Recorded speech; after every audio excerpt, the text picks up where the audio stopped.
Mist pressed low over South Meadow that morning, the kind that folded sound into itself and made the world seem small and tender. Catherine lit the stove with practiced hands and listened to the soft breathing of her children. A kettle began to murmur. The old clock on the mantel ticked like a polite visitor.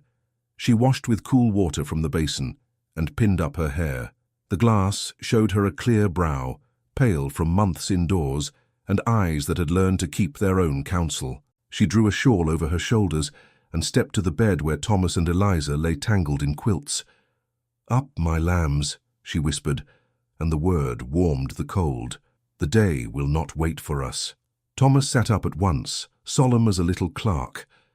Eliza stretched, her ribbons slipping loose, and climbed into her mother's lap as if it were a chair she owned. Catherine kissed both foreheads. She loved that their hair still smelled of soap and sun, even in March. They washed and dressed without fuss. Catherine set porridge to simmer and brought out the single book she treasured, a worn volume of sermons bound in fading calfskin. The cover creaked when she opened it. On the first page, her own neat hand had traced the alphabet for little fingers to follow. "A for apple," Thomas said dutifully. "B for bread," Eliza chimed, proud to remember. Catherine smiled. "Today we shall learn patience, which begins, fortunately, with P." She wrote the letter on a scrap of brown paper, the kind she saved from parcels, and showed Thomas how to keep the tail of the P straight as a soldier. He pressed his lips together and tried very hard. Outside, crows made a ruckus in the hedgerow. A cart went by on the lane, wheels muttering on ruts, the driver not bothering with a greeting. The meadow beyond the cottage was washed in pearly light. Stubble from last autumn broke the ground like a bristle brush. In the lee of the stone wall, early cornflowers had dared the cold and bloomed blue as small skies. Catherine's gaze slipped, as it always did, to the door. The notice hung there like a frost. It had been nailed up 2 days prior by the steward himself, Lord Percival Ashcombe, with his riding gloves still on, as if the act demanded no intimacy. By order of the Crown Estate, the occupant of the illegal dwelling will vacate within 3 days. Trespass upon royal land will meet with prosecution. Signed and sealed, Percival Ashcombe, steward. Her name was not on it. No name at all. She was simply occupant, and that felt like another kind of dispossession. "May we go out after lessons?" Thomas asked without looking up, his tongue caught briefly between his teeth as he copied P, Q, and R. "Yes," she said, "but not far. We must keep together today." Eliza traced her own letters with chubby fingers. "Together," she said, bright as a bell. "Always," Catherine answered, and touched the bent silver locket that lay beneath her dress. It rested where it always had, on a ribbon near her heart, its hinge unwilling for years, its surface long since dented by the press of daily life. She never wore it where eyes could pry.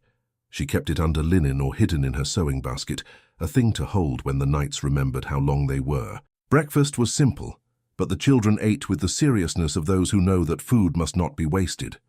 Thomas stacked his bowl carefully. Eliza licked the last sweet smear from her spoon and asked, "When we go, shall we bring the kettle?" "We cannot carry everything," Catherine said, and made her voice a teacher's voice, not a weeping woman's. "We shall bring what is useful and what cannot be replaced." "What cannot?" Thomas's eyes searched her face. "Your health," she said. "Your kindness, your names," she rose, "and 1 or 2 other things." She lifted the trunk from beneath the bed. The leather corners had been rubbed nearly white by travel years before, when travel had a purpose and an end. She began to place inside it the folded garments, the mended stockings, the book. She chose the small toy horse, whose ear she had stitched back onto its head only yesterday with a thread that did not quite match. Thomas watched, hands clenched, as if the horse's place meant something absolute. "We will come back," Eliza announced firmly, as 4-year-olds do when they have not yet learned the grammar of loss. "We will go where we are meant to go," Catherine said, and that was both truer and kinder. There was a knock at the door, a single perfunctory rap, and then the latch lifted before she could respond. A young man in the steward's livery stepped inside without ceremony, hat in hand. He smelled of horse and damp wool. "By order of Lord Ashcombe, I am to see that you are preparing to vacate," he said, not unkindly, but with that steady indifference great houses taught their men. Catherine straightened, one hand on the trunk. "You may tell Lord Ashcombe that he has been obeyed. We will not be late." The footman's gaze flicked to the children, to the little stack of folded clothes, to the single pot simmering on the stove. Something passed over his face, uneasiness perhaps, or a memory of his own mother's kitchen. He bowed awkwardly and backed out. After the door shut, Thomas came to stand very close. "Will they take the meadow too?" "The meadow belongs to the crown," she said lightly. "But the wind belongs to everyone. The sky will not be commanded." She put a finger under his chin. "Do you understand?" He nodded, though she saw that he did not. The village kept its distance, not out of meanness, but because poor folk have learned that sympathy can draw a lash. One woman slipped 2 apples onto the stoop at dusk yesterday and fled before Catherine could thank her. The baker's boy whistled when he passed that morning, a tune calculated to be nothing at all, but the notes had a kindness in them. And still, when Catherine had gone to the well, conversation had folded up and tucked itself away. She squared her shoulders. She would not bow under this. She had bowed once at a time and place not far from a soldier's laughter and a parson's whispered prayer. She had been foolish enough to think that vows were a shelter stronger than stone. A different hand had torn that shelter like paper. That memory lived in her locket and in the silence she kept when she walked the lane. She braided Eliza's hair and tied it with the blue ribbon, the one that made the child's eyes brighter. She set Thomas to fetch kindling from the pile and showed him how to choose the smaller sticks that catch flame fastest. Domestic work steadied the air. The small sounds of a family in motion made a music that nerves could not disrupt. When the sun had lifted a finger width above the blackthorn hedge, Catherine closed the book and kissed the top of each small head. "We shall go out and take the air," she said. "We will say our goodbyes, quietly, only to those who can bear it." They walked along the eastern fence, the dew kissing their shoes, the thin frost giving way underfoot with a soft scritch. Eliza pointed at a lark and clapped when it lifted. Thomas asked if poppies kept their color when pressed between pages. "If you are gentle," Catherine said. "Many things stay when we ask softly." At the break in the wall where the stones had slumped, a patch of cornflowers shook their blue heads. Eliza bent to them, but hesitated. "May we take them?" "You may take 2 each," Catherine said. "The meadow will need the rest." Eliza chose her pair with great ceremony. Thomas picked his with military efficiency, then added a poppy without being asked. He arranged them in his small hand, like a bouquet meant for a general. His seriousness made Catherine smile for the first time that morning, real and deep, the smile of a woman who has learned to accept gifts she cannot hold. They returned to the cottage. She set the flowers in the chipped cream jug by the window, and the room lifted at once as if light had been poured into it. She could almost believe that all this was a story the morning would forget. By noon, the trunk was packed. The sewing basket lay on top, its lid tied with string. Catherine pushed it down gently until the ribbon inside, blue, old, smooth with years, gave way. She paused then, without meaning to, and slipped her hand beneath the linen. Her fingers found the locket by touch. She pressed it once, quick and hidden, against her lips, and then let it fall back into its nest. "Are we ready?" she asked the air, because asking the children would make it real. "Yes," Thomas said, because he thought courage was the same thing as speed. Eliza nodded so hard her ribbon shook. Catherine tied on her cloak. She took up the trunk's handle. Its weight was the weight of choice.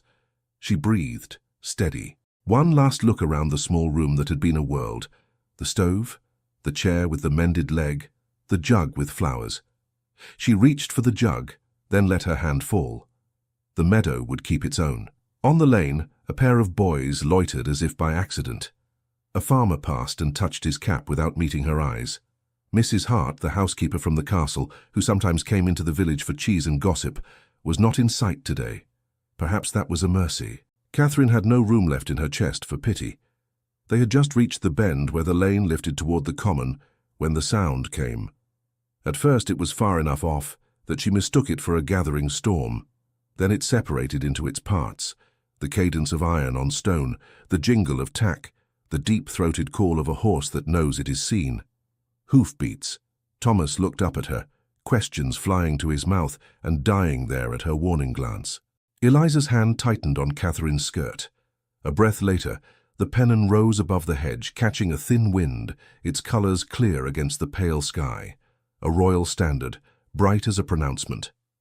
Catherine stopped where she stood, one hand on the trunk, the other on her daughter's shoulder. The first rider came into view at the crest of the hill, dark against the light, posture crisp as if the air itself demanded obedience. Behind him, livery. Thin front, a face she did not expect to see on this quiet road in all her life. Prince William himself rode into the meadow to enforce the writ. The riders drew up at the break in the hedge, hooves sending splinters of flint into the grass. The royal standard hung like a command. Villagers came from doorways and lanes the way swallows come to a wire, silent, curious, cautious. Prince William sat his horse with the ease of a man who belonged anywhere he chose to stand. His coat was plain for a prince, dark and well cut, his gloved hands quiet on the reins.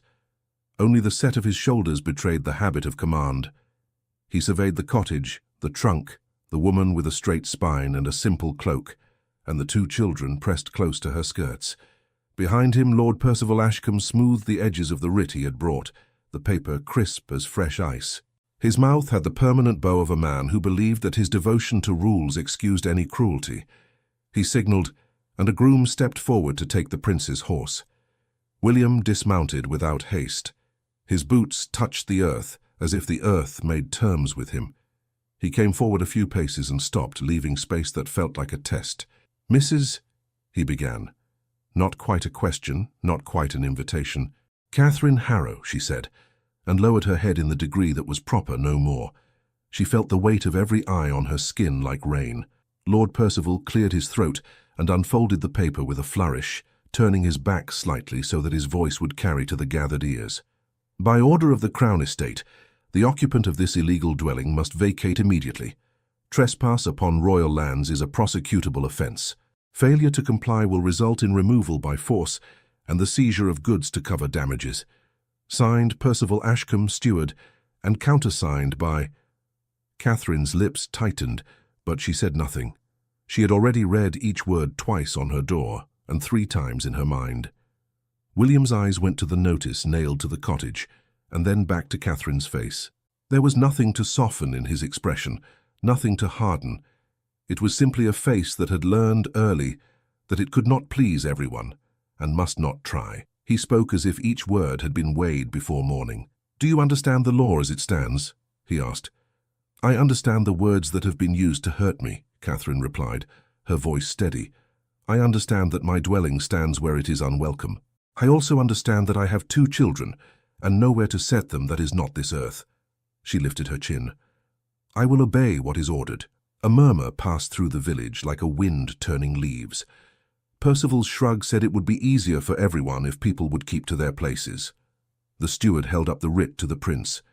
"If you will, your highness, your seal will render the removal immediate. There has been an unfortunate tendency to delay among the undeserving."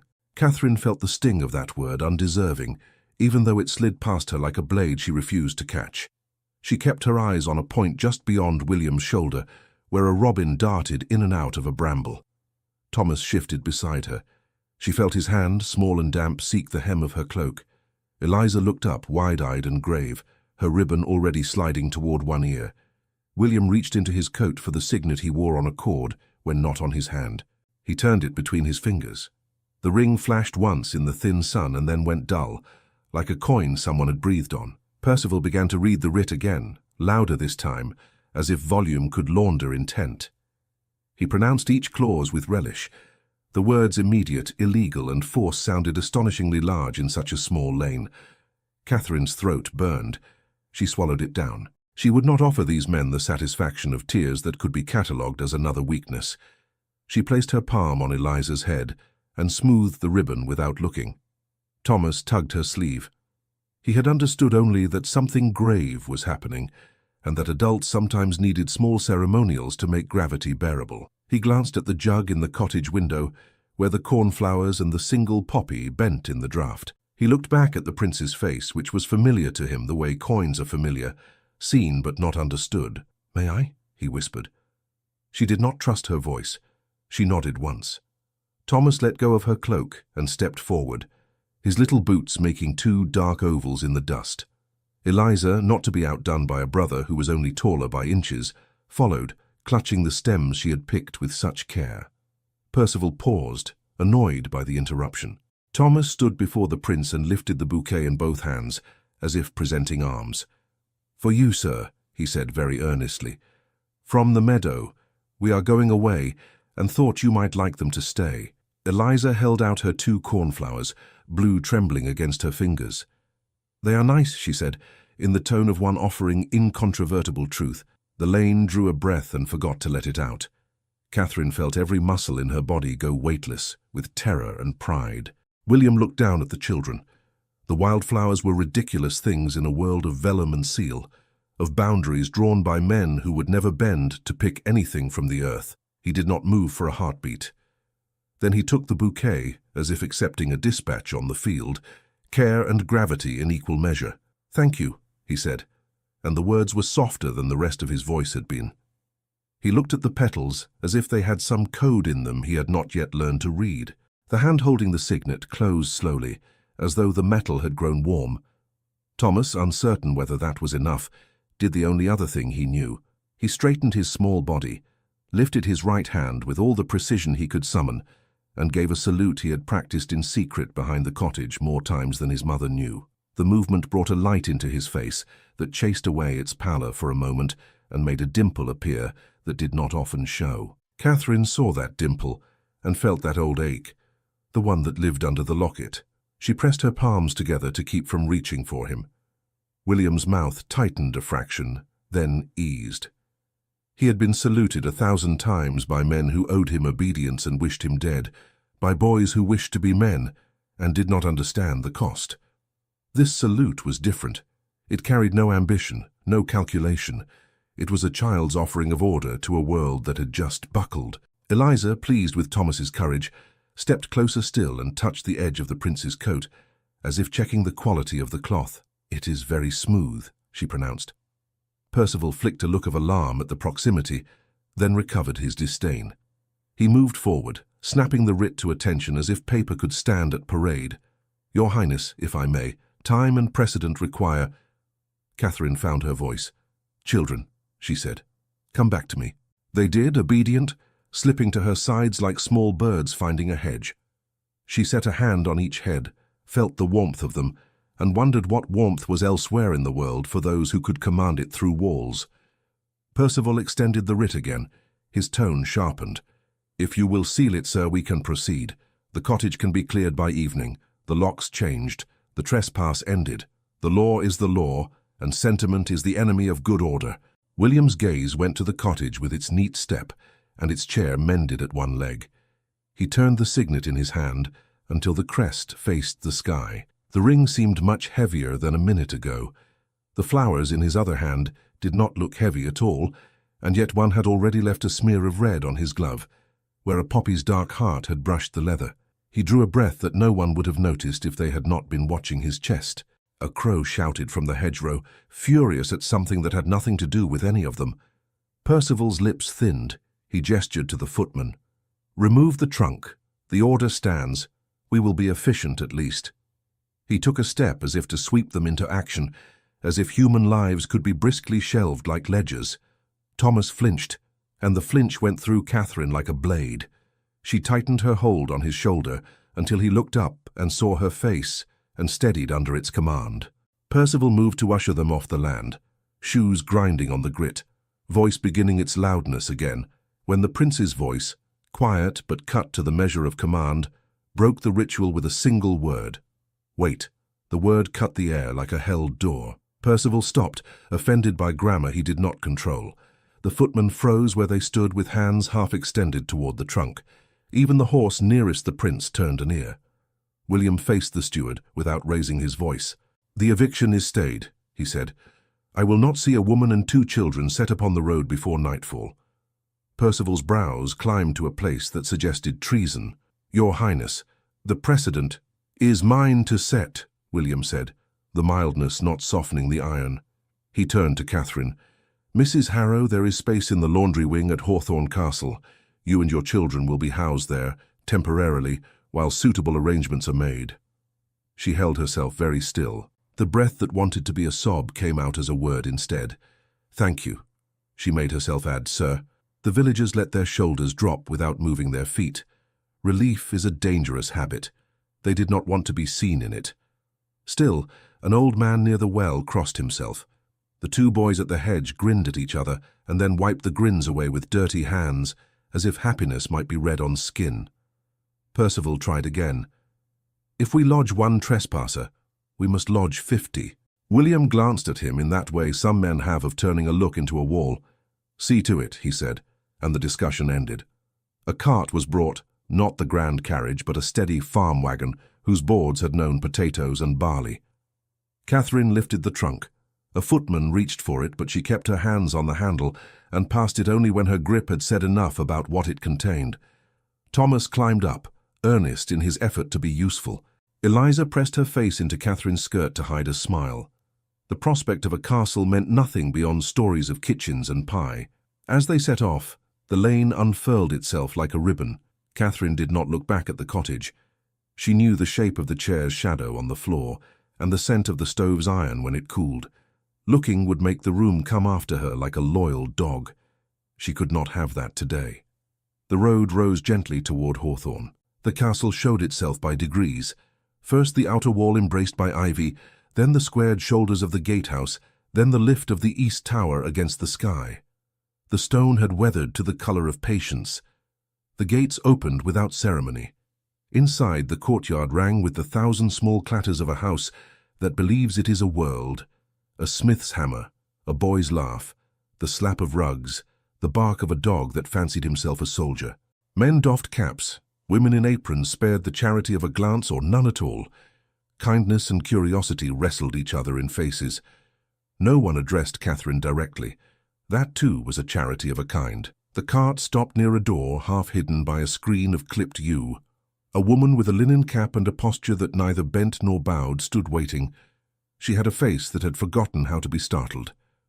"Mrs. Hart," William said. "This is Mrs. Harrow and her children. Find them rooms in the laundry wing for the night.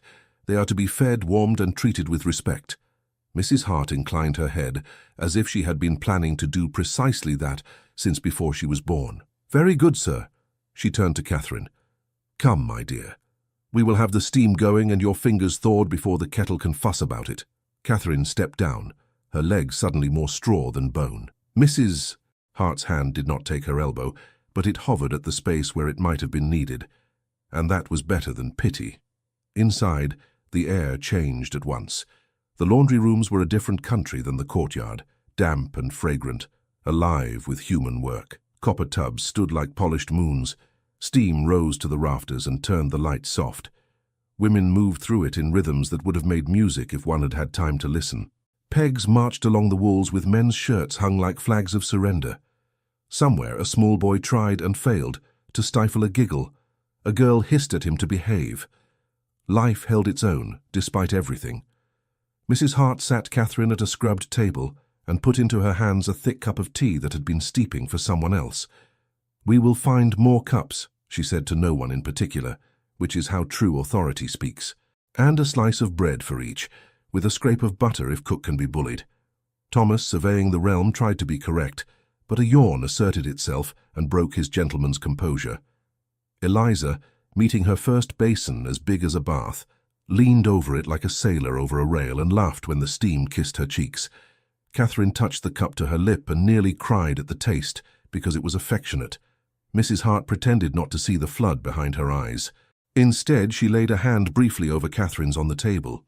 It was the hand of a woman who had carried 10,000 trays and 100 burdens that were not hers. "You own more honor than they, my dear," she said, in a voice pitched for the human ear rather than the castle's. "Carry it like a lantern. We will not let you lose your way." The words went into Catherine like bread goes into a body that forgot it could be fed. She nodded. "I will work for our keep." "You will rest for an hour," Mrs. Hart said. The kindness suddenly edged. "Or you will find that you have made an enemy." There was no offense in it, only a boundary, kindly drawn. A maid brought 2 stools. Thomas was given one, and on it a cracked wooden horse appeared as if the castle had read his mind. Eliza was handed a cup with its handle mended by a bit of twisted tin, and she regarded the fix with approval. Catherine drank her tea and let the heat work like reason does quietly from the inside out. She felt the humiliation in her bones, yes, the sense of having been paraded under the eyes of those who knew her as a woman who paid for flour by counting out pennies smooth with use. But she also felt a thread of something she had not trusted in a year, the notion that even a world ordered by other people could be made to tilt a little if a person held steady. Above stairs, the castle's other world moved around in quieter shoes. William went to his study, while his horse was led away. The room held a simple desk and a window that took the measure of the east lawn. On the wall hung a map of the estate, and, more intimidating than that, the portrait of an ancestor whose idea of mercy was probably leaving a conquered village with half its goats. William sat and took up a pen. The steward's writ lay before him like a dare. He slid another sheet on top of it and wrote a suspension of the order in a hand that did not hurry. He sealed it with the ring that had hovered in his palm beside wildflowers only moments before. The wax held the crest and then cooled as if nothing had happened. He kept looking at his own name as if it were a thing he had found in someone else's pocket. It was a sound he had been raised to answer to without thinking. Today, it felt like a question. He thought of the boy's salute and the ridiculous earnestness of it. He thought of the girl's fingers, smoothing the edge of his coat without guile. He thought of a woman standing very straight and answering the law without begging. Something in him, long trained to stand to attention when duty spoke, found that duty had used the wrong voice this time. There was a knock. He did not say enter. The person who owned the knock would come in whether the syllable existed or not. Percival stepped through with the air of a man who sets aside the outer weather when he crosses a threshold. He glanced at the sealed note and then at William's face, which had arranged itself into a neutrality that could withstand an army. "Your Highness," Percival said, "if we begin to delay enforcement for every woman with children, we will empty the principles that keep this house standing. They will fill the meadow again tomorrow." William tapped the edge of the paper with his forefinger, a motion small enough to be dismissed and large enough to hold a message. "We do not lose principles by using them for their purpose, which is not humiliation." Percival smiled as if at a joke told in poor taste. "Compassion is better spent on the deserving. That one has a way with the appearance of suffering. They do, you know, the clever ones. They come by dignity in much the same way people come by good coats." William's gaze lifted to Percival's and stayed there long enough that the steward shifted his weight. "That will be all," William said. He did not raise his voice. The dismissal was complete. Percival bowed himself out, face smooth again, but a small rage ran along the edge of his mouth like a blade tested with a thumb. He would not forget the setback. Men like that did not. Back in the laundry wing, Mrs. Hart had commandeered a pallet for the children behind a screen, where clean linen hung in sweet folds. Thomas allowed himself to sit on the edge, then tipped and was asleep with his boots still on. Eliza curled beside him with the artless grace of the very young, her hand flung open, palm up, as if the morning had finally convinced her it did not want anything from her. Catherine stood for a moment and watched them breathe. The rise and fall of their chests made her think of boats on a quiet tide. She brushed hair from Thomas's brow and felt the small heat that children carry like their own weather. Here, at least, air was warm and no one shouted. Mrs. Hart returned with a basin and a cloth. "Warm water," she said. "For your face, it changes the way a person meets the world." Catherine wiped her skin and winced at the tenderness she had been too busy to notice. The cloth smelled of soap and lavender. She felt a little foolish using such comfort, as if it belonged to a different rank of need. But she did it anyway, because refusing kindness is another kind of pride, and she had quite enough of one. "I will earn my keep," she said again, softer. "And you shall," Mrs. Hart said.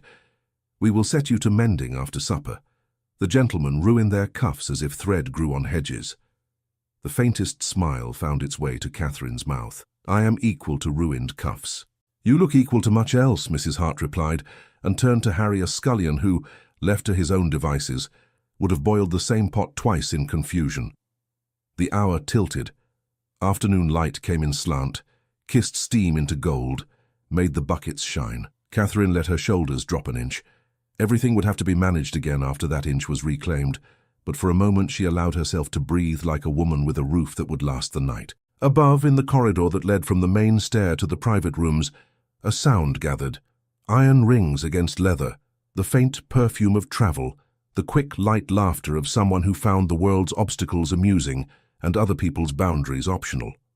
A carriage rattled into the courtyard like a visiting opinion, and the courtyard, which had been content to be itself, remembered to be an audience. Footmen went out. Doors were opened. A figure descended in a fall of pale silk and pale malice. Lady Beatrice Montford, cousin to the prince who wore her refinement like armour and her wit like a dart, looked around as if taking inventory of a province she intended to tax. She removed her gloves finger by finger, slow, the way some women read a room. Then her gaze, bright as a blade and pleased with its own edge, swept past the archway toward the service corridor at the far end, where Catherine, following Mrs. Hart's nod, had just stepped through the doorway with the laundry's steam curling about her like a veil, and Beatrice saw her disappearing into the servants' passage. Evening took its time in the laundry wing, lingering in the rafters while steam made its own weather, and the women finished the last loads as if they were closing a book. Mrs. Hart settled Catherine and the children in a narrow room that smelled of clean linen and beeswax. 2 pallets lay side by side beneath a small window that admitted the pale light left over from the day. The walls were whitewashed and unadorned, which suited a heart that had seen enough ornament for a lifetime. "Rest an hour," Mrs. Hart said, setting a chipped mug on the table where a candle waited. "Then come to me. There are cuffs in need of mercy, and a pair of stockings that have lost all hope." Catherine tucked the children under the coarse blankets. Thomas clutched the wooden horse he had been given, though its ear dangled sadly again. The old repair undone by a boy's loyal hand. Eliza wriggled down until only her eyes showed, bright and tired, and whispered, "Are we safe?" "For tonight," Catherine said, smoothing the blanket, "and tomorrow has not yet asked permission to come in." Mrs. Hart left the door on the latch. The corridor beyond hummed with the small good noises that mean work and peace.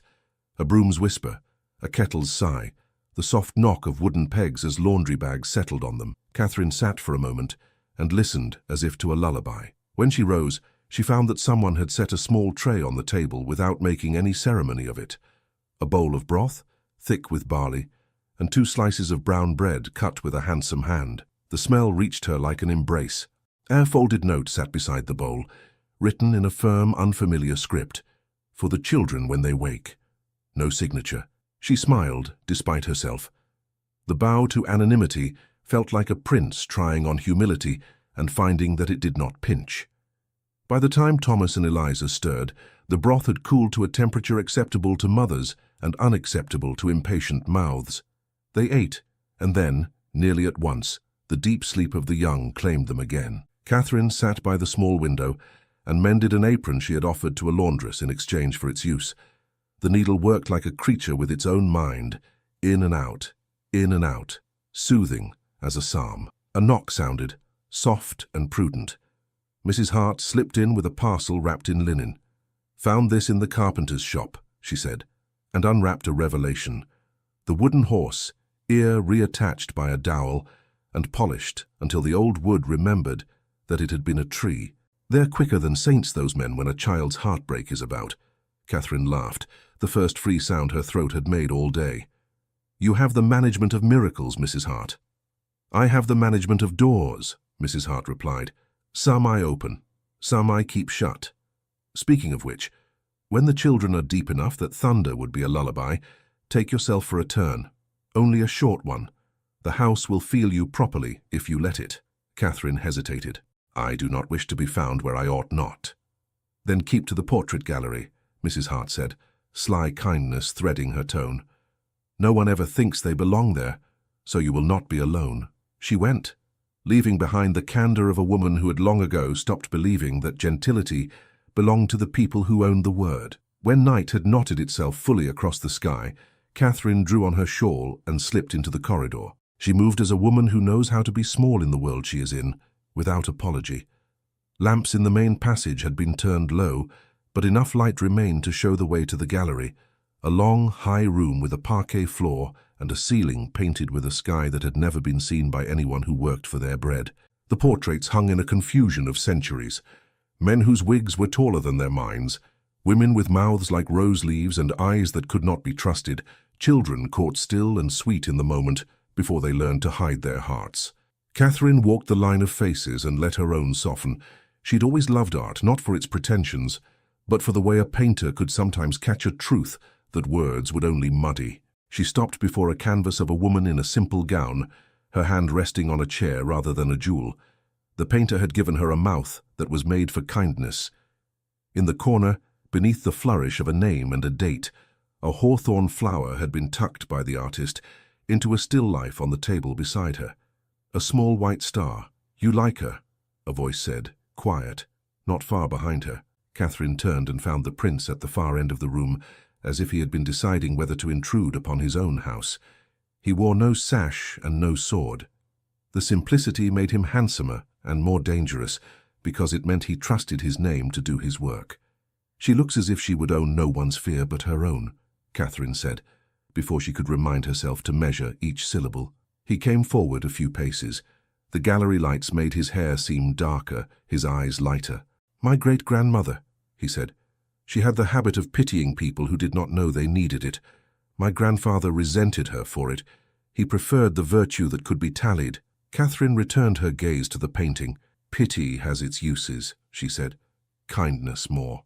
Kindness is a more difficult law," he said. "It refuses to obey when told to draw a line where a mapmaker would prefer one." She almost smiled. "Maps are useful," she said. "I imagine a prince requires them." "A prince requires a great many things," he said. "Whether he requires them because he is a prince, or whether he is a prince because he requires them, is a question that would amuse a philosopher and exhaust a housekeeper." Some distance down the room, a door opened onto a balcony walk. A footstep counted itself out and paused. Catherine felt it more than heard it. There is a particular hush that unfolds when someone stands half-hidden, listening with interest that is not benevolent. She did not turn toward it. The hair at her nape warned her. The air changed the way it does when one steps from shade into a beam of sunlight. She thought of the carriage, the silk, the gloved hands. Lady Beatrice was near. William seemed to feel the shift as well. His posture altered so little that only a trained courtier would have named the change.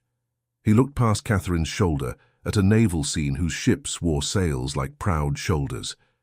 "Mrs. Harrow," he said, voice easy but intent, "you are safe here for the night. Tomorrow we will speak of the next days.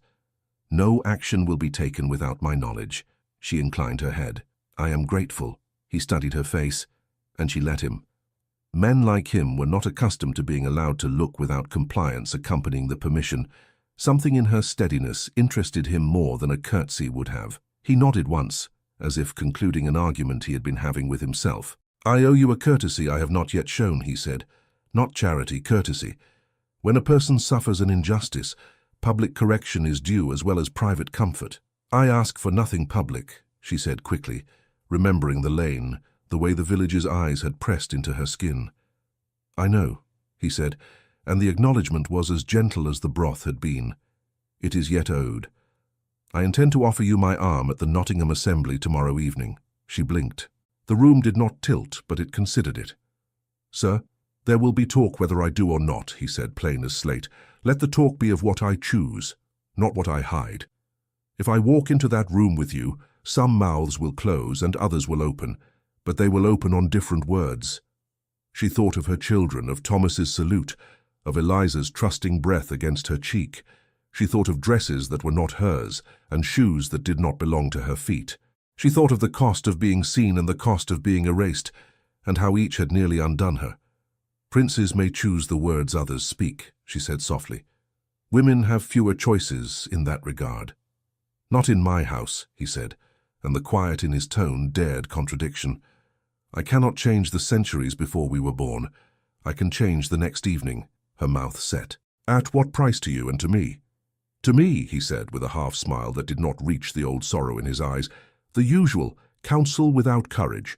To you, the sharpness of women who have never had to count their coins and men who fear they will. But you will not go unarmed. My arm is not armor, but the room will think it so." From the balcony walk, a thread of laughter unwound and died. Beatrice had heard enough to season the morning's gossip without burning it. Catherine kept her eyes on the painting. The hawthorn in the corner seemed suddenly to glow in the lamplight, a small star pinned to a memory. "I do not desire the sensation," Catherine said, honest as habit. I desire quiet. So do I, he said. So do most decent creatures. But there are moments when quiet consents to wait. And we must consent too, for the sake of what follows. A movement at the far end of the gallery drew his eye. A footman, brief as a shadow, slipped in and laid a folded shawl over a chair near the door. Mrs. Hart's work, Catherine suspected, arrange comfort and then let men believe they had done it. William gestured, almost apologetic. If you refuse me, I will not press. If you accept, I will send what is needed. Nothing grand, only what is necessary to keep other women from thinking they may insult you with impunity. She heard the sentence beneath the sentence. Protection, dressed as propriety. The prince was not offering a dance, he was offering a shield. Why me? She asked, before she remembered that such a question could be taken for vanity. His answer surprised her with its simplicity. Because I gave an order without thinking, he said. And the cost of thinking late belongs to the person who thought late, not to the person who would have had to bear it. Because your children handed me wildflowers, and I have been handed worse in my time, when I deserved it more. Because, he added, as if the word were a pebble that had to be set down, it is right. The balcony step retreated like a cat that has learned what it wanted. Beatrice would dine on this for a week and still find herself hungry. Catherine let out a breath she had not known she kept caged. She looked at the painted woman's steady mouth, then at the prince's tired eyes. She thought of Mrs. Hart's lantern, the one she was meant to carry. It would be brighter in a room full of people who wanted it extinguished. He waited without fidgeting, as if accustomed to the space between question and reply, as if he had learned somewhere that forcing answers was the worst way to get them. The candlelight caught the edges of his hair and made a thin crown of it. He did not look like a man who enjoyed the theater of being seen. That, too, mattered. The children slept 2 floors below, their bodies warm under borrowed blankets, their breaths counting seconds the way clocks cannot. The laundry wing would be kind again tomorrow, the steam rising, the mending basket filling, Mrs. Hart ruling her small kingdom with the benevolence of a general who preferred victory without noise. But the village would have already begun to talk, and the talk would not stop at the castle wall. Catherine knew that some storms once gathered must be walked through with one's chin up, one's hands steady, and one's heart kept where no weather could ruin it. William's hand did not reach for her. He simply stood there and offered the only thing a prince can offer without expense and with immeasurable cost. His name in the sight of other names. The gallery waited. The painted eyes watched. Somewhere, a clock finished the work of marking an hour. He said, again mild and immovable, "Come with me to the assembly." Catherine lifted her eyes to his, and she must answer. "Yes," Catherine said, the word plain as bread and twice as necessary. "I will go." Mrs. Hart received the news as if she had been expecting it since morning. Before Catherine had found her room again, a maid was already on her heels with a bundle tied in blue ribbon and a box that smelled faintly of cedar. "Do not argue," Mrs. Hart said, forestalling protest with a raised palm. "You are doing the house a service. We will do you one in return." Inside the bundle lay a gown of dark green silk, plainly cut but well made, the kind of dress that lets a woman's dignity speak before her poverty does. A pair of gloves, cream but not new, had been mended at the seams by a hand that cared more for utility than for show. Shoes followed, modest heels, the leather softened by someone else's steps and ready to learn hers. Catherine ran her fingers over the fabric and was glad of the color. Green suggested life rather than opulence. In the mirror, a small one with a spot of fogged silver in the corner, she gathered her hair and smoothed it into order. It seemed a pity to hide its softness, but the shape suited the gown and the occasion. Mrs. Hart's comb, a plain tortoiseshell, held everything where it ought to be. "You will be seen tonight," Mrs. Hart said, fastening the last hook with deft fingers. "Stand the way you did before the portrait. Breathe. Let them think what they like. Your own thoughts are not theirs to arrange." "Do I look as if I belong?" Catherine asked. "You look as if the room will have to make room for you," Mrs. Hart said, and smiled, and handed her a shawl for the carriage. Thomas and Eliza woke in time to see their mother transformed.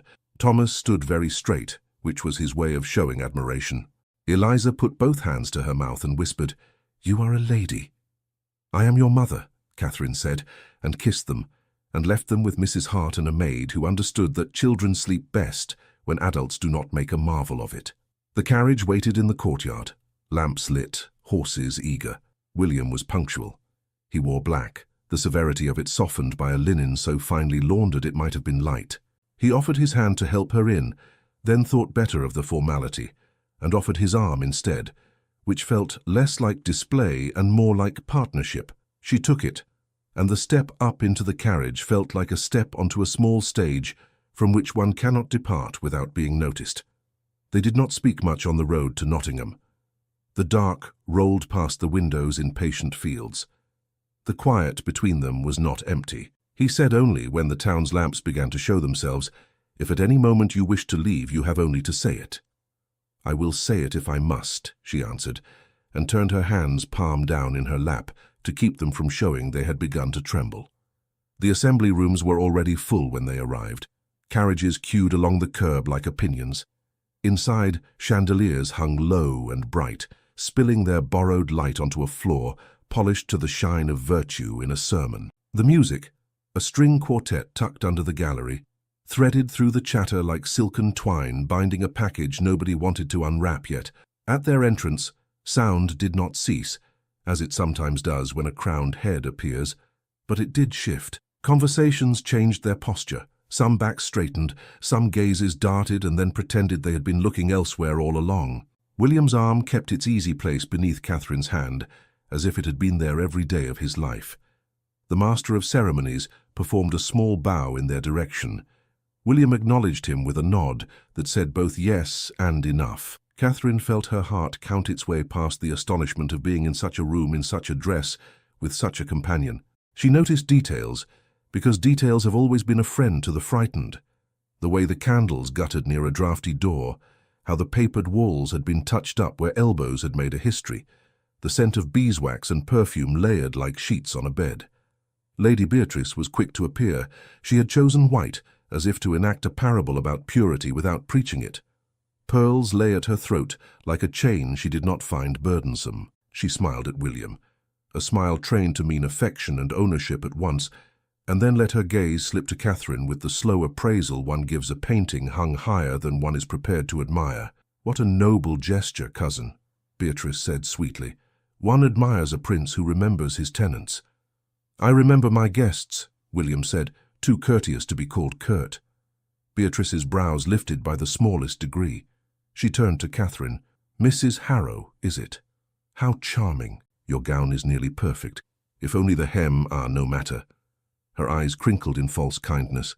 "Do not be nervous. So few of us notice anything at all." Catherine met her gaze steadily. "How fortunate for those who depend upon being unnoticed." A small spark kindled in William's eye, quickly banked. Beatrice's smile sharpened, then softened, the way a blade looks harmless when sheathed. Lord Percival Ashcombe hovered nearby, ostensibly admiring a floral arrangement, but truly arranging the evening's floral gossip. He drifted at just the distance that allows a man to say later that he heard everything purely by accident. William led Catherine toward the long room's center, where couples gathered in the pause before a set. The floor became a stage more openly here, and Catherine found her breath, set it carefully in her chest, and held it at the level of composure. He bowed. She curtsied. They engaged. Their dance was not the kind that encourages conversation. It was the kind that makes conversation impossible, and thus spares a couple the obligation.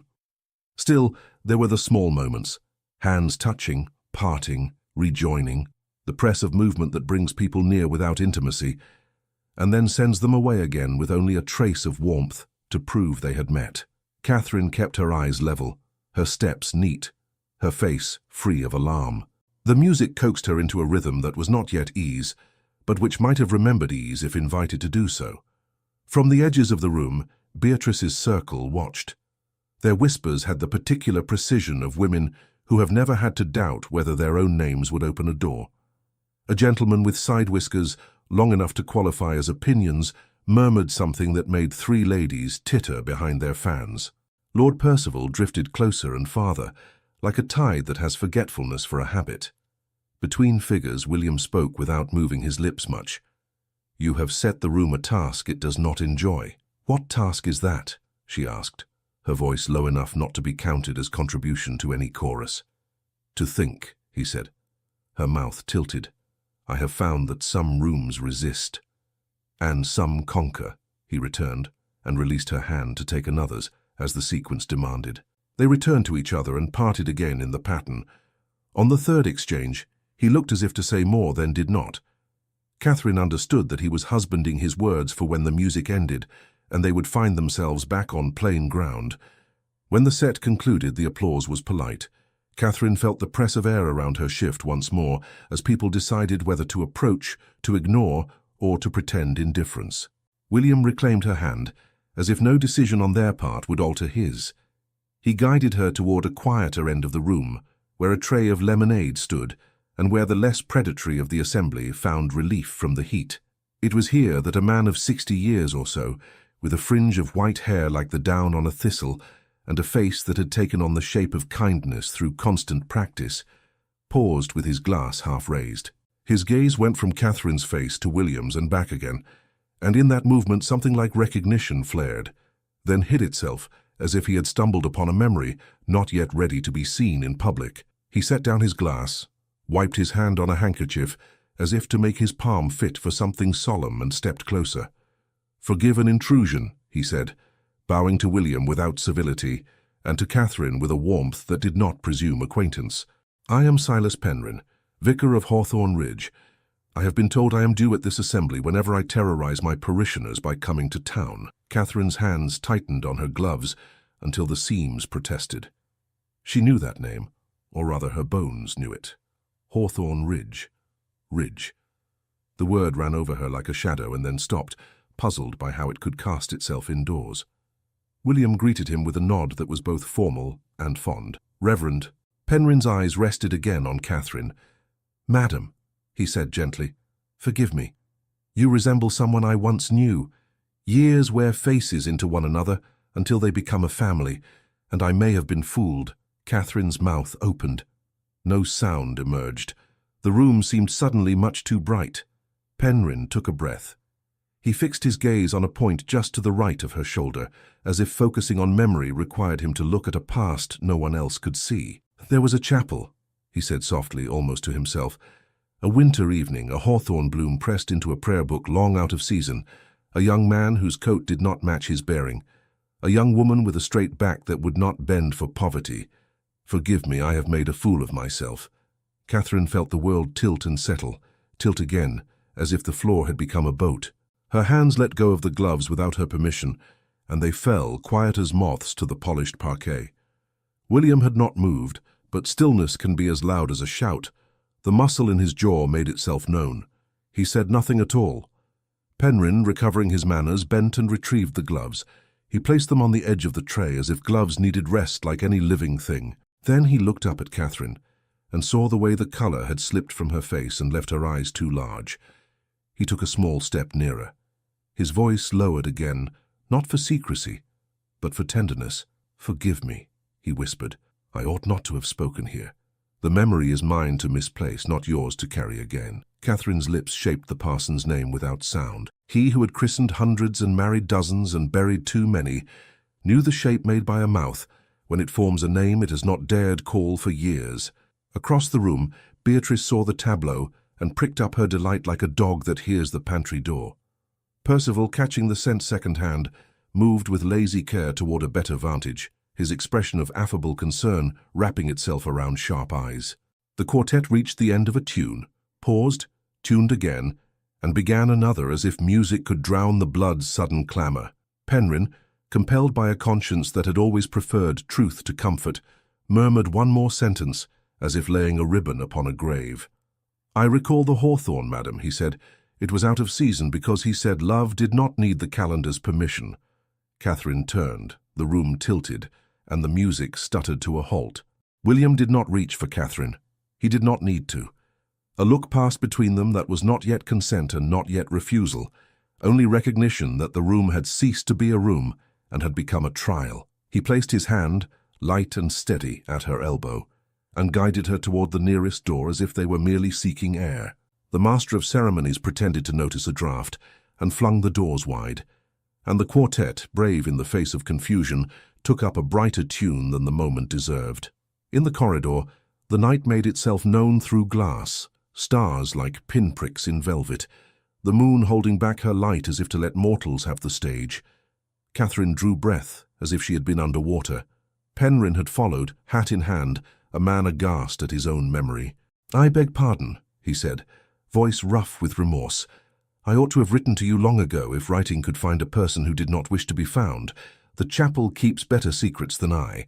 "The chapel," Catherine repeated, as if the word itself were a book she had mislaid and suddenly discovered under her own hand. "I am lodged with Canon Fielding this night," Penryn said, "but the register, the old one, is at Hawthorne Ridge, locked as it always was." He glanced at William. "Locked but not beyond malice." William's mouth hardened.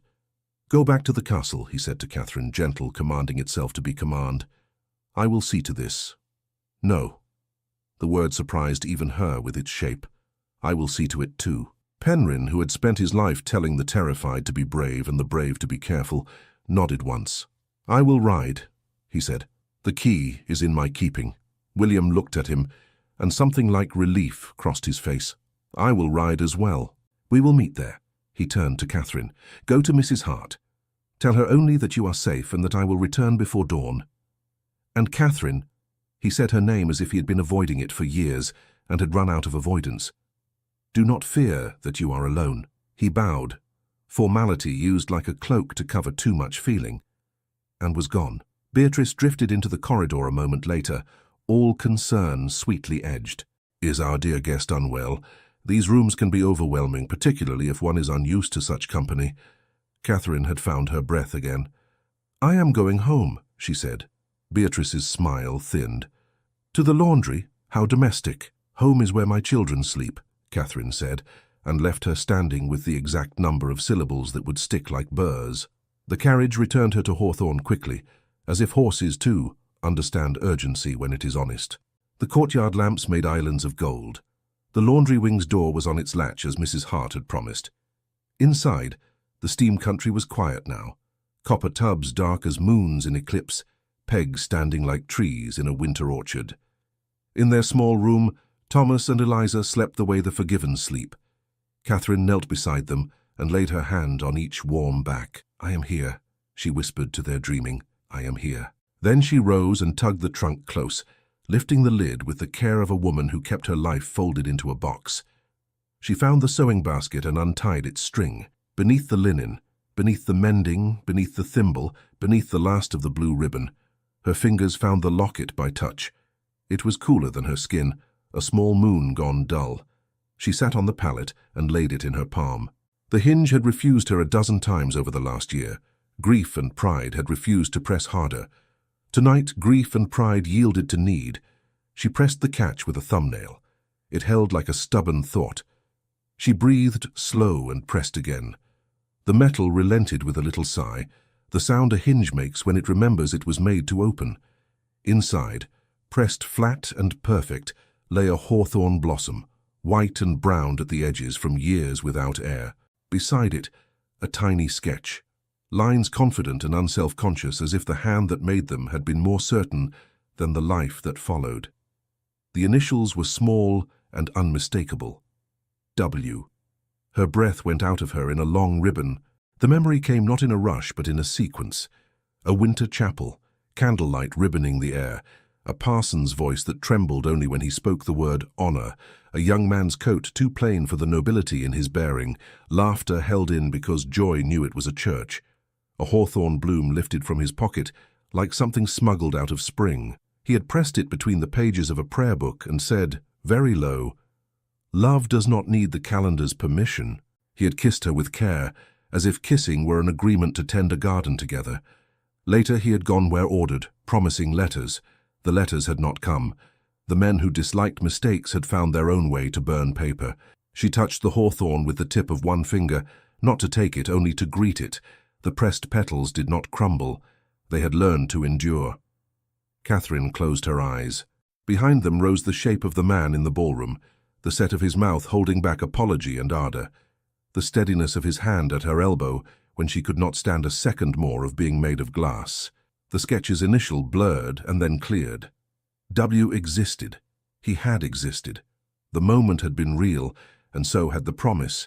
The theft of it had not managed to make it nothing.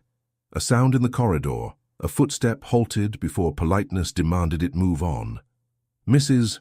Hart knocked once and came in, shutting the door quickly behind her. "Tell me in 10 words," she said, "because I have 30 tasks and only 20 of them can be told to wait."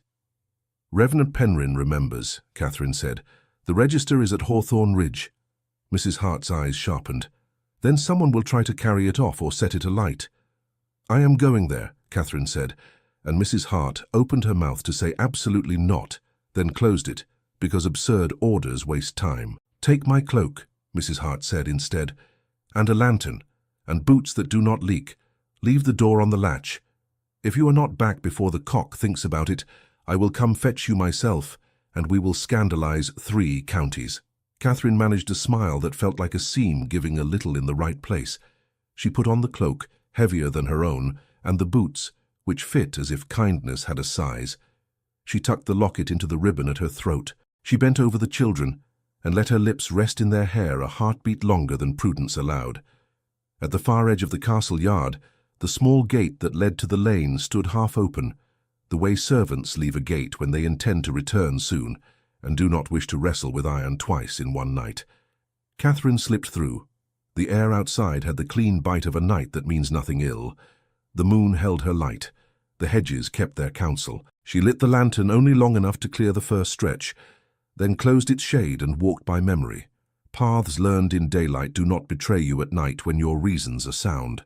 Hawthorne Ridge lay 2 miles beyond the village, up a slope that had never tired of calling itself a hill. The chapel squatted at the top where the wind could not knock it down because it refused to acknowledge wind's authority. As she walked, she spoke to fear as she would to an anxious child. "You may ride in my pocket, you may have your say, but you may not choose the road." Her feet found the ruts, because ruts are made by going the same way for good reason. In the assembly rooms, after Catherine left, Beatrice found Percival near the lemonade tray and murmured the words that feed small evils: Hawthorne, chapel, register. Percival's face practiced astonishment and landed on something uglier.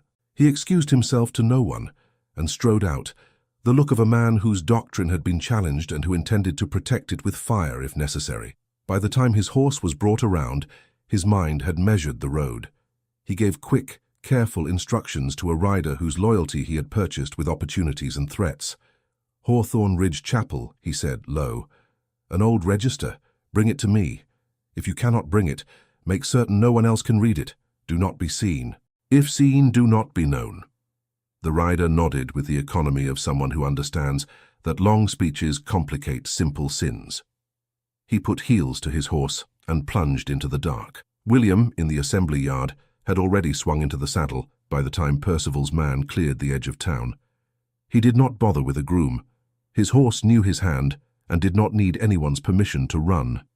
He bent low and let the wind take the taste of the evening out of his mouth. Say Prince's road is usually smooth because men smooth it. Tonight the road took itself as it was. Ruts, stones, the occasional rabbit impudently living. And William accepted it as instruction. Catherine kept to the hedgerows. At the lane's bend, where carts always dropped their wheels into the same hollow, she paused and listened. The night told her what it always tells those who have learned to be quiet. The brook's small proclamation, the fox's neat scold, the far-off complaint of a hinge on a gate no one oiled. Then, faint but growing, the sound that changes decisions into facts. Hooves, not one set, 2, and not together. One from the east, the castle way. One from the south track, the way a man would come if he did not want to pass through the village and be seen. Catherine drew a breath and turned her face toward the ridge. The lantern shuttered at her side, the locket warm against her skin, as hooves thundered from opposite directions.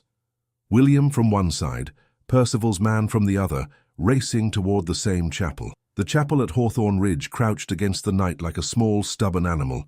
Its stones had learned to endure centuries of wind by pretending not to hear it. The yews along the path knelt in their dark prayers. Catherine reached the lich gate first, breath neat and controlled, lantern shaded. The door was barred from within, as any sensible parson would leave it after vespers. She laid her palm to the wood, feeling the grain. It was cool and smelled faintly of beeswax and the ghosts of Christmases. She listened. The chapel made the softest sounds a building can make, the creak that is only settling, the sigh of old timber remembering its own sap. Hooves approached. She slipped into the shadow of the yew, where a woman could become the absence of a woman if she kept her courage and her breath. The rider from the south track slid out of the hedgerow and dismounted at once, throwing the reins over the lowest branch without bothering to knot them. He moved like a servant accustomed to being invisible, deliberate, unremarkable, efficient. He tried the door and found it what doors ought to be at midnight. Disobedient. He swore very low, a word with too much hatred in it for such a small mouth. He set down a bag, the kind that holds tools for men who prefer to take, and pulled out a thin iron bar. Catherine's hands went cold. He worked the bar into the old iron staple with an intimacy born of practice. The staple groaned but did not yield. He backed off and walked the stone perimeter with the patience of a burglar reading a poem. He found the vestry window and tested its leaded panes with the smallest pressure. The diamond glass muttered. He reached into his bag again and came up with a cloth-wrapped shape that, when unwrapped, proved to be a small bottle of spirits and a twist of tinder. Catherine moved before her sense could call her back. "Leave that," she said, stepping out of the yew's dark shelter as if she had stepped out of her own breath. The man spun, eyes white for a heartbeat, then narrowed. He took her in, cloak, shawl, plain face lit by the lantern's shy eye, and weighed the usefulness of politeness. He chose none. "Be off," he said. "Church business." She shook her head. "It is my business. Nothing in a church is a woman's business," he said, and smiled like a boy carving initials where they ought not to be cut. "Your master will be ashamed of your sentence," she answered. "He has more cleverness than that." The smile flattened.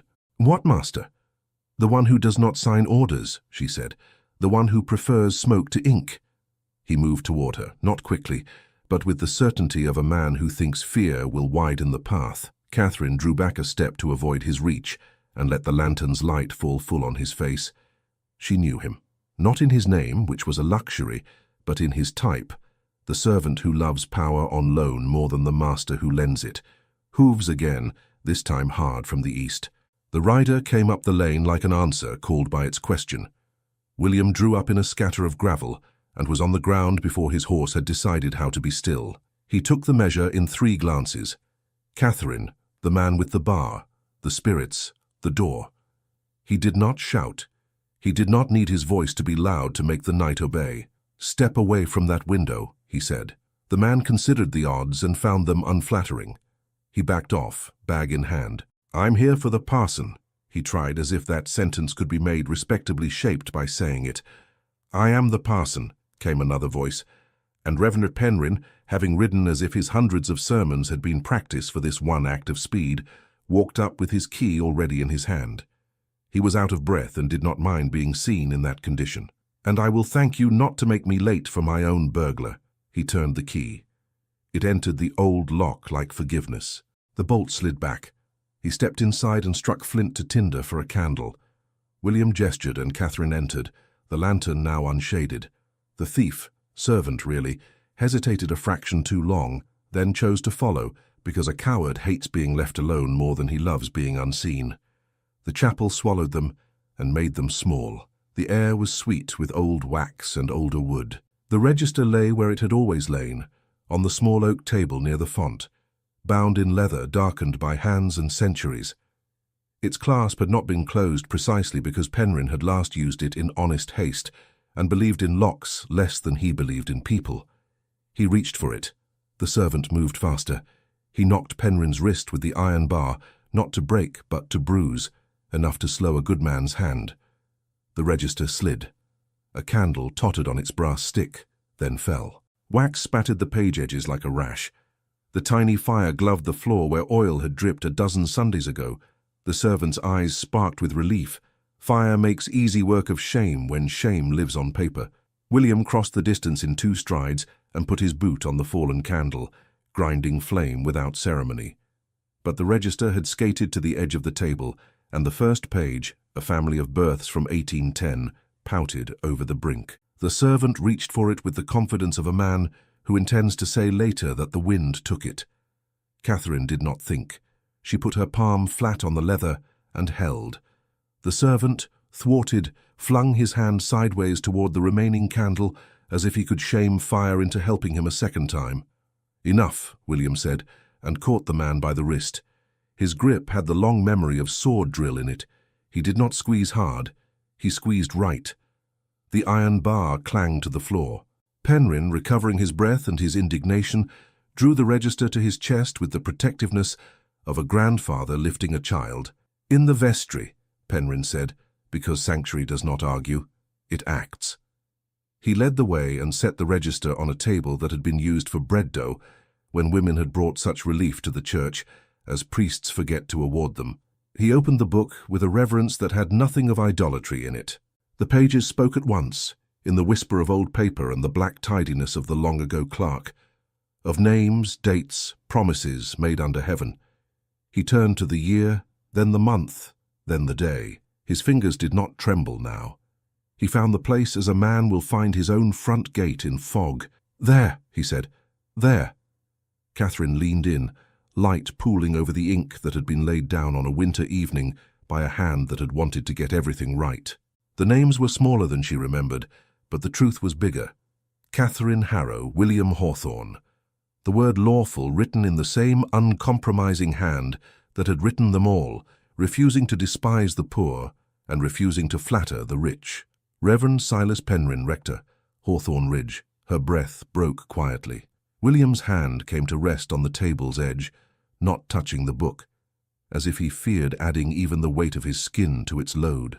The servant shifted, measuring exits, the value of an admission against the cost of being caught without one. Penryn looked up at William, then at Catherine. He put his palm on the page, not to conceal, but to witness. "If I must testify to this in any court or under any roof," he said, "I will do so. The register is old, but my memory is not so poor that I confuse a hawthorn bloom in winter." The servant's eyes flicked to the door. William let him see the door and also his own body between the man and the night. "You will walk with us to Hawthorne," William said. "You will tell the steward that you failed to disgrace your office. You will hand him back whatever coin he gave you to buy a candle for a church and a lie for the dark. The man made the face men make, when their doctrine meets a larger one." He swallowed. "I do not know the steward," he lied without genius. "You know the color of his horse," William said. "You know the smell of his leather, because he lets you hold his gloves for too long." The truth landed. Men who like to own other men have these habits. They perfume their tyranny and call it favor.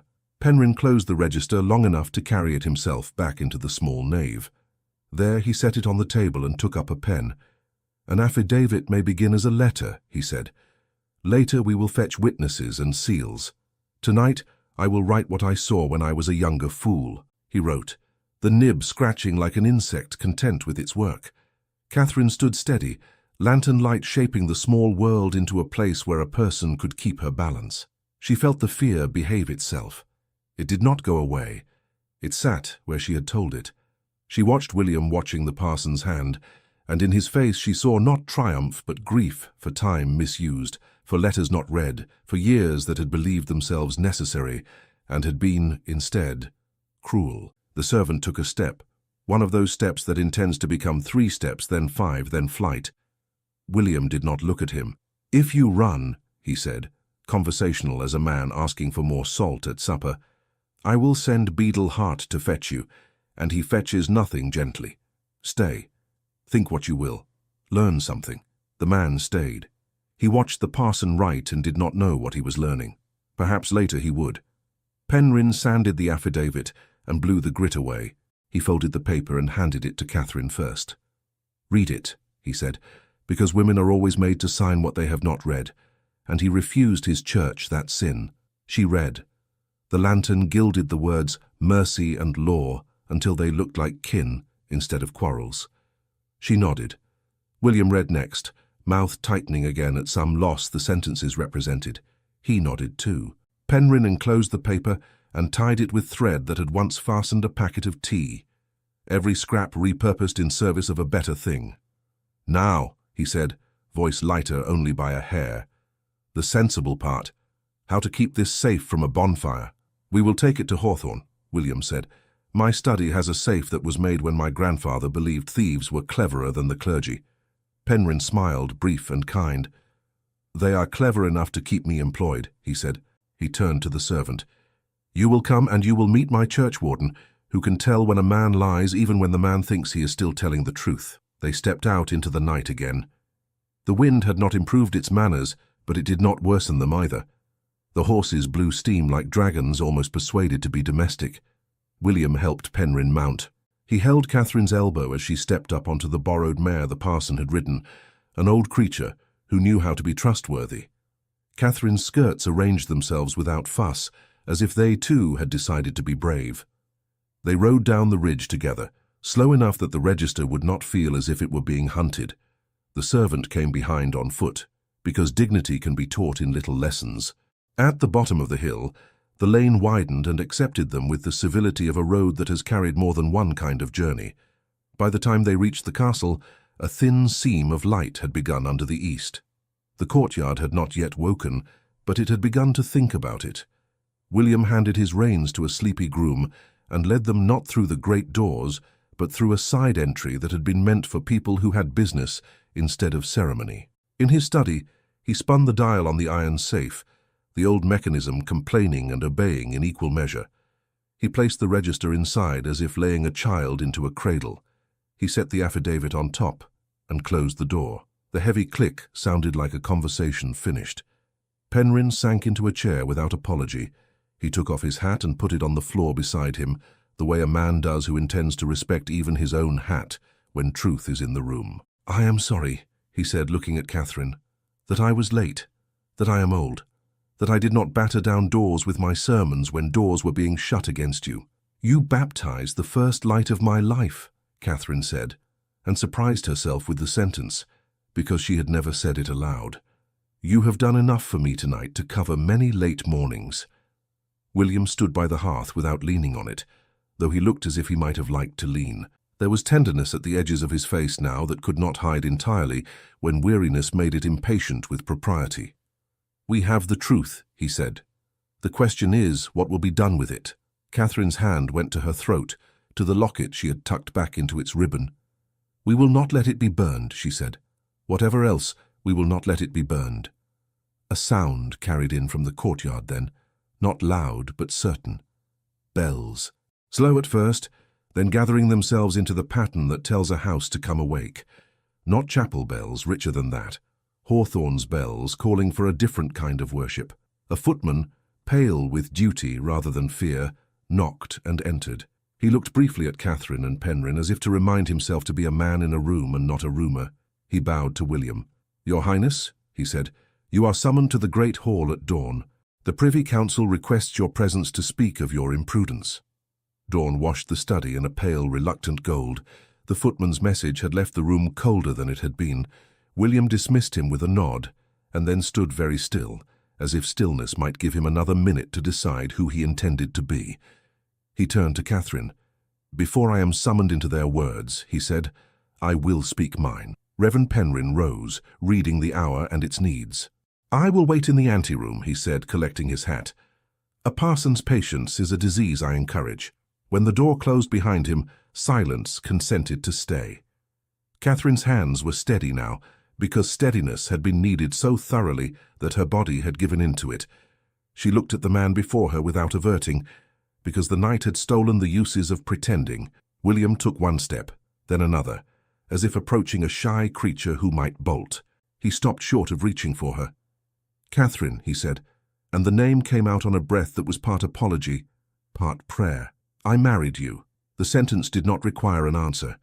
It asked for acknowledgement of a shared world. She gave it with her eyes. "I meant to be a husband," he said. "I meant to be a man who writes each day into a better one for the woman who trusts him. Then the world I had been born into, its rules, its disguises, its cowardices, closed its hand around me. I wrote letters that did not come. I obeyed orders I should have argued. I obeyed silence I should have broken. I grieved you as if you had chosen to leave and punished myself as if that could redeem you to me." She stood very straight, because the words deserved to be met upright. "I grieved you as if I had imagined you," she said. "I thought I had been fooled by a kindness that belonged to no life that could be kept." He opened his hands as if he could set everything he had not said there and offer it. I have two choices before me this morning. Either I call our vows a mistake and let men with pens erase them to save my name's furniture, or I say that the truth is the truth whether it pleases a room or not, and I build the whole day on that. And the children? She asked quietly, because quiet holds the most. I will acknowledge them, he said, as mine, as ours, as children who will never again be made to stand outside while law is spoken against them. Her breath left her like a weight. She did not weep. The feeling was too solemn for tears. She lifted a hand, ungloved now, and let it hover in the air between them like an intention. William did not take it at once. He looked as if he feared claiming any more before she had chosen. I cannot promise an easy year, he said. I can promise this, and it is not a little thing. I will not let the truth be changed to make other people comfortable. Not for them, not for me. The door opened then, not because anyone lacked manners, but because power has always mistaken itself for permission. Lady Beatrice stepped in with the cool air trailing her like a veil. She took in the scene with a glance trained to summarize. "Oh, cousin," she said, voice like cream over a thorn bush, "must we play at tragedy at this hour? The council waits. It is not done to keep people with seals in their pockets, standing without chairs." William did not turn his head. "Wait in the hall, Beatrice." She laughed, surprised into it, and then remembered herself. "Very well," she said, "but I will leave a gift. Advice: annul this charming memory. Call it what it was. A folly when you wore a soldier's coat and a mask. Erase her without cruelty. Provide for her like a gentleman. Claim nothing. The world will sigh with relief, and you will be thanked for your prudence." Catherine's eyes went to Beatrice's face and back to William's. No man can be protected from the exactness of such a choice. He did not flinch. "The world you speak for is small," he said, "and it will not be the measure of mine." Beatrice's mouth thinned. "Then consider this. If you do not cut her loose, you cut yourself away from better alliances. You will tie your future to a woman who has no coin, no relations of use, nothing but two children who will be compared with portrait noses and weighed like meat.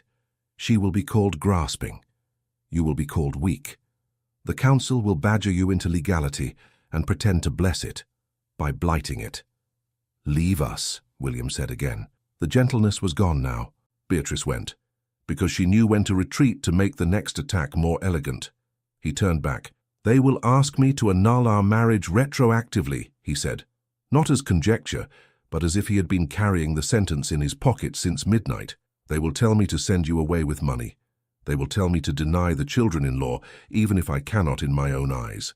If I refuse, they will threaten me with consequences that have nothing to do with justice and everything to do with ease." Catherine's voice did not break. "And what do you ask of me?" He inhaled, as if the next words had edges. "Marry me, again, in the open. Stand beside me and let me claim my vows in daylight. Let me claim you. Let me claim them." His eyes flicked, only for a heartbeat, down the line of her body, not in desire, though that was there, restrained, but in reverence for the life she had carried twice and defended hourly since.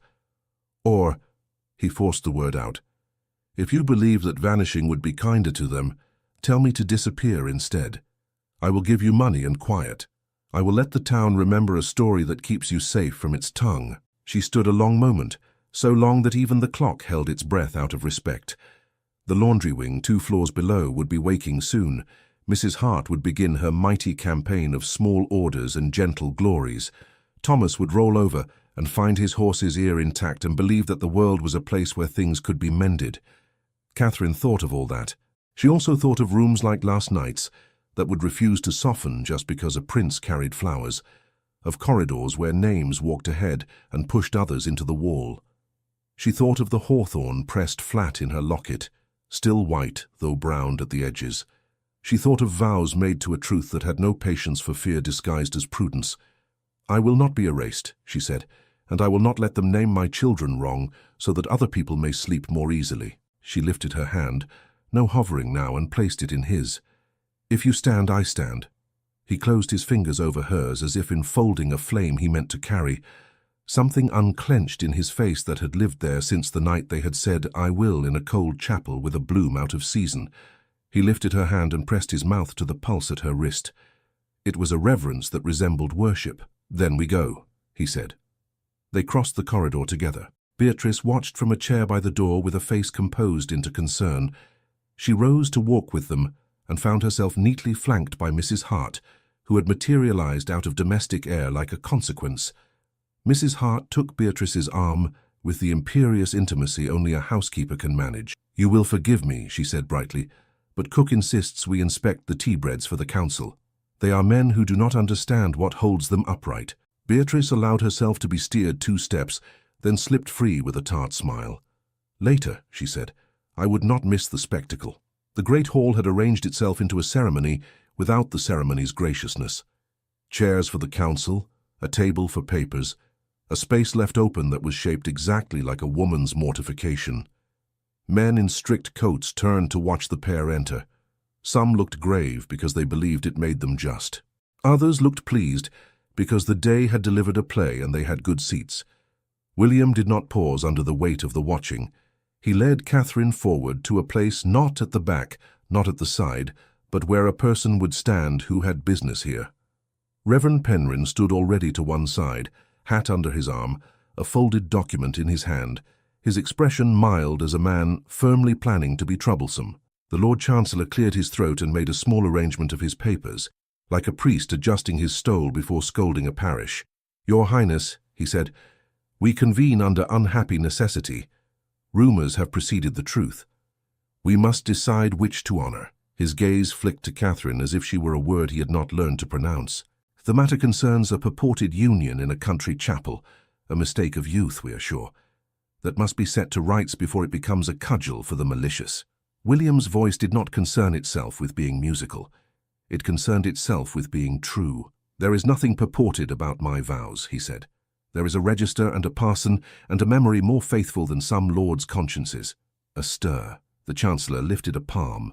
"Even if some ceremony occurred," he said ceremony the way dentists say extraction, "it could not be binding without consent of the Crown, given your station, and there was no consent. It is best annulled. The lady may be provided for generously. The children—" Catherine felt the air hinge under that word as if a trapdoor had been lifted. She spoke before air could close it on her. "The children have names," she said. "Theirs are Thomas and Eliza. That is the first truth this room must learn to say." Heads turned, some startled that a woman had used words in the hall, some offended that her words had weight. William's face, oh, the relief that broke across it at her voice, settled into a calm that was more dangerous than anger. "The children are mine," he said. "This is my wife. The register will show it. The parson will swear it. I will stand it." "Your Highness," the Chancellor said, picking his way between outrage and caution, "marriage without the Crown's blessing is no marriage for a prince. There is precedent for correction. Think of the realm." William's mouth tightened. "I am done thinking of the realm as an excuse for cowardice." Beatrice's fan snapped open somewhere to the side, the sound like a small, delighted bird breaking its shell. Percival stood farther back, his face wearing innocence and resentment like mismatched gloves. Reverend Penryn stepped forward and set his affidavit on the table as one might lay bread down among men who have forgotten to eat. "I recall the night," he said. "I wrote the lines, the register is preserved. If you ask me what I saw and blessed, I will answer without embroidery." A younger councillor, eager to make his mark upon the morning, leaned forward. "Even if some irregularity occurred, the Crown may declare it void. It is the merciful path. The lady's ruin is avoided by compensation. The prince's course is honoured by protecting him from himself." Catherine's hands closed at her sides. She imagined Mrs. Hart's lantern and lifted it in her mind. She would not be spoken over in a matter that was her own life. "Mercy is not something done to people," she said.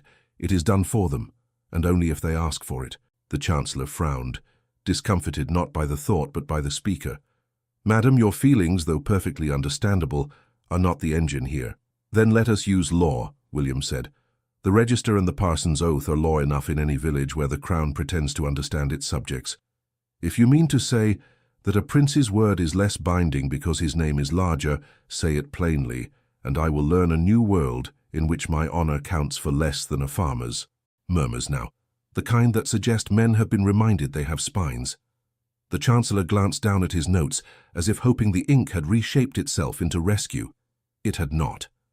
At that moment, A courier, breathless and badly apologetic, entered by the side door. He rushed to the Chancellor, whispered, and placed in his hand a folded notice stamped with a hurried seal. The Chancellor unfolded it, read, and sighed as if someone had been cruel enough to force him to be practical. "There is talk already in the town," he said. "It cannot be contained by breakfast. We must hold a public hearing at noon." He looked at Catherine for the first time, as if she were not a carved figure, but a person who might reply. "Madam, at such a hearing you will be subject to observation that no gentlewoman desires. You may withdraw if you wish. Your absence will be read as prudence." Catherine felt the hall tilt toward expectation. She could feel, even without seeing them, the faces of women who had never had to choose between safety and truth, and those of men who had never had to decide whether to place a woman's honor ahead of their comfort. William's hand found hers, not declarative, not commanding, simply present. He did not speak. He let the question stand where it would stand best, before her. She looked at the closed door behind the council, the open window where a slice of morning had made it through, the floor where her own boots had left a faint damp from dew. She heard, as if from far off, Eliza's small laugh when steam kisses cheeks, Thomas's careful salute. She looked at William and saw a man who was ready to be brave in the correct direction at last. The Chancellor waited, pen poised to write her absence into the day like a kindness. Catherine lifted her chin and drew breath to answer whether she would stand beside William at noon or protect her children by disappearing. "I will stand," Catherine said. It was not loud, but it traveled. The words moved across the hall and found their places in ears that had been waiting to be told what to respect. William's hand tightened on hers once, then released, not to let go, but to let her be seen as herself. Noon brought the town into the great hall with a force the house had not felt in years. Doors were opened wider than custom liked. Villagers stood shoulder to shoulder at the back, hats in hands, boots courteous as they could make them. Shopkeepers closed early, not for spectacle, but because their own lives had been placed on the scales and they wanted to see whether the measure would be just. The gentry clustered like migrating birds on the flanks, their faces divided between appetite and apprehension. The council had arranged itself again with an air of having known this would be necessary all along. Mrs. Hart moved like a general in a field she had known since girlhood, directing maids with trays of water as if hydration were a moral question. She planted herself near the side where Catherine would pass and did not move, a small fortress in cap and apron. William did not make speeches. He stepped forward with Catherine. They did not wait to be called. Some privileges can be used to open doors for the person whose name is not on the gate. He used his for that. Reverend Penryn raised his right hand and swore to tell the truth, his voice strong enough to carry to the back and gentle enough not to break the air. He recounted the night years ago with economy and tenderness, refusing embroidery. He named the chapel, the candles, the vows. When asked if he had been deceived as to the man's identity, he shook his head. "I know what I know," he said. "A prince may wear a plain coat to make his way in the world, but he cannot disguise his courtesy, nor can he disguise the way he looks at a woman when truth is in him." He placed the affidavit on the table, then lifted the register when William brought it from the safe. The hall leaned in when the leather appeared, as if an old book could bend time. Penryn opened to the page and turned the great volume so that the council might see. The names sat where they had been set, ink black, as if it had decided not to fade out of stubbornness. Catherine Harrow, William Hawthorne, the date beneath, claiming its authority without swagger. The Chancellor adjusted his spectacles and read, lips moving as if to deny nothing, and claim the act as his own idea. He looked up and found Catherine's face, and for the first time nodded to her as one nods to a fact. "Does any person contest the integrity of this record?" he asked. Percival shifted at the side, then stepped into view with the care of a man approaching a fire to test if it is real. "I would only say," he began, "that registers can be amended. Men have interests." "Indeed they do," Penryn replied with crisp cheer. "Mine is truth. What is yours?" Titters, quickly suppressed, ran along the back. Percival flushed. He opened his mouth to continue, then closed it because he had been offered no handhold for a respectable pretense. A young clerk, summoned by the Chancellor, examined the paper with the greedy joy of a person keen to be useful. He ran gentle fingers along the edge, sniffed where wax had dripped, held the page to the light to see if any hand had tried to teach it to lie. "The ink is of the time," he said. "The hand is consistent with the other entries. The page has been singed at one corner, but not by design." He cleared his throat, suddenly aware he had strayed into poetry. "That is, not by deceit, sir, but by candle folly." "Very well," the Chancellor said, and the words seemed to tire him. "The record stands." He looked at William. "Your Highness, the Council cannot pretend the marriage did not occur. Given the realities of your station, we are obliged to consider its public solemnization and its legal declaration." "Good," William said simply. He took Catherine's hand again, this time openly, and the hall watched the act like people watching a man set down a burden he has carried too far. There remained the question the hall had come for and dreaded: the children. It did not present itself as a question, because it was not. It was a pair of small truths breathing behind a screen near the side, where Mrs. Hart had arranged a chair, crayons, and a noble supply of patience. Thomas and Eliza had been brought at Penryn's quiet insistence. He said later that it had been a theological conviction, but it was really a personal one. When the Chancellor, in his careful way, broached the subject of status, "As to the matter of issue," he began, and then stalled, not for lack of words, but for lack of courage. William saved him. "They are my children," he said. "They will be recognized as such." A murmur, a shifting of feet, a soft "oh" from the back that might have been someone dropping a pin or discovering a new world. "They need not be put on display," Beatrice murmured just loudly enough for her own quartet to hear. "They need not," Catherine agreed. And yet when Thomas, misunderstanding the adult hush as permission to come forward, slipped his small hand free of Mrs. Hart and walked steadily to stand near his mother's knee, she did not pull him back. He stood very straight because standing straight was the only way he knew how to be brave for grown-ups. He looked at William, and with a solemnity that set the hall's throat working, lifted his hand and offered that practiced salute. The resemblance, which had been noted in whispers and smiles, stood up fully then, unashamed. The dimple, the angle of the brow, the stubborn, gentle mouth, blood and love had written the same code twice. A sigh that was not quite a sob rose around the room, as tenderness, long told to wait outside while law was in session, put its foot over the threshold without asking. Eliza did not come forward, being occupied with the red crayon. She looked up once, saw that the men had learned her brother's name without being told, and returned to her drawing with the scorn of a queen for slow learners. The Chancellor took off his spectacles and polished them as if polishing might make the world more orderly. "Very well," he said again, more human. "Let it be recorded the children are acknowledged." He glanced at Catherine. "And their mother's name enters the book not as a courtesy, but as fact." William turned then to where Percival had tried to fold himself into the tapestry. "Lord Ashcombe," he said, voice like daylight on frost, bright and without heat, "last night you ordered a man to steal or ruin a church record. He failed. You will give me the names of all those you have paid for such errands. You will then resign your stewardship. Your accounts will be audited by someone who prefers numbers to narrative." Percival rallied his pride. "Your Highness, I have served the estate for—" "You have served yourself in the name of the estate," William said, not cruel, simply finishing a line. "You are dismissed." An exhalation ran through the room the way a wind passes over wheat. It did not laugh, it did not cheer.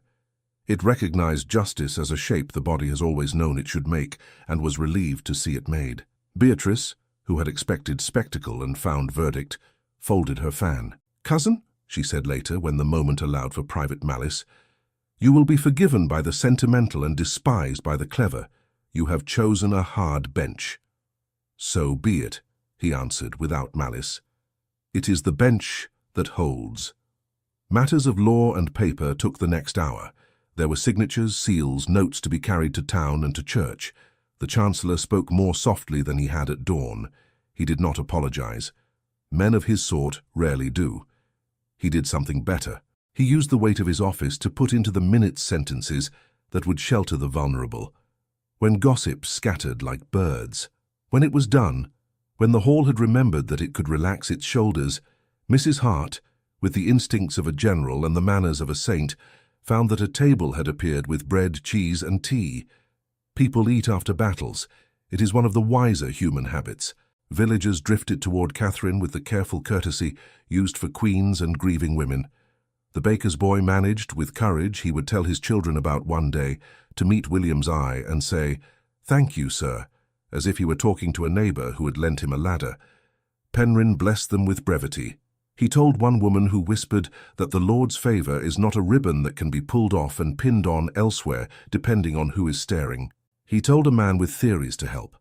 He told Beetleheart quietly to be ready to go collecting for the poor this week, because triumph makes good pockets remember charity. In the winter garden, where the air smelled of earth softened by glass, Catherine and William walked. The ivy had remembered to be green, though the world outside still sulked in brown. He touched one leaf with the tip of a finger and looked at her as if the leaf might have said something useful. "I will speak with tutors this afternoon," he said. "Not the kind that teach a child to be ashamed while praising his penmanship. People who understand that letters are tools, not cuffs." He hesitated. "You choose them." "I will choose," she said. "And I will choose a nurse who understands that love is not the same as spoiling, and that children are not born to be exhibited." "Mrs. Hart will terrify the wrong sort," he said.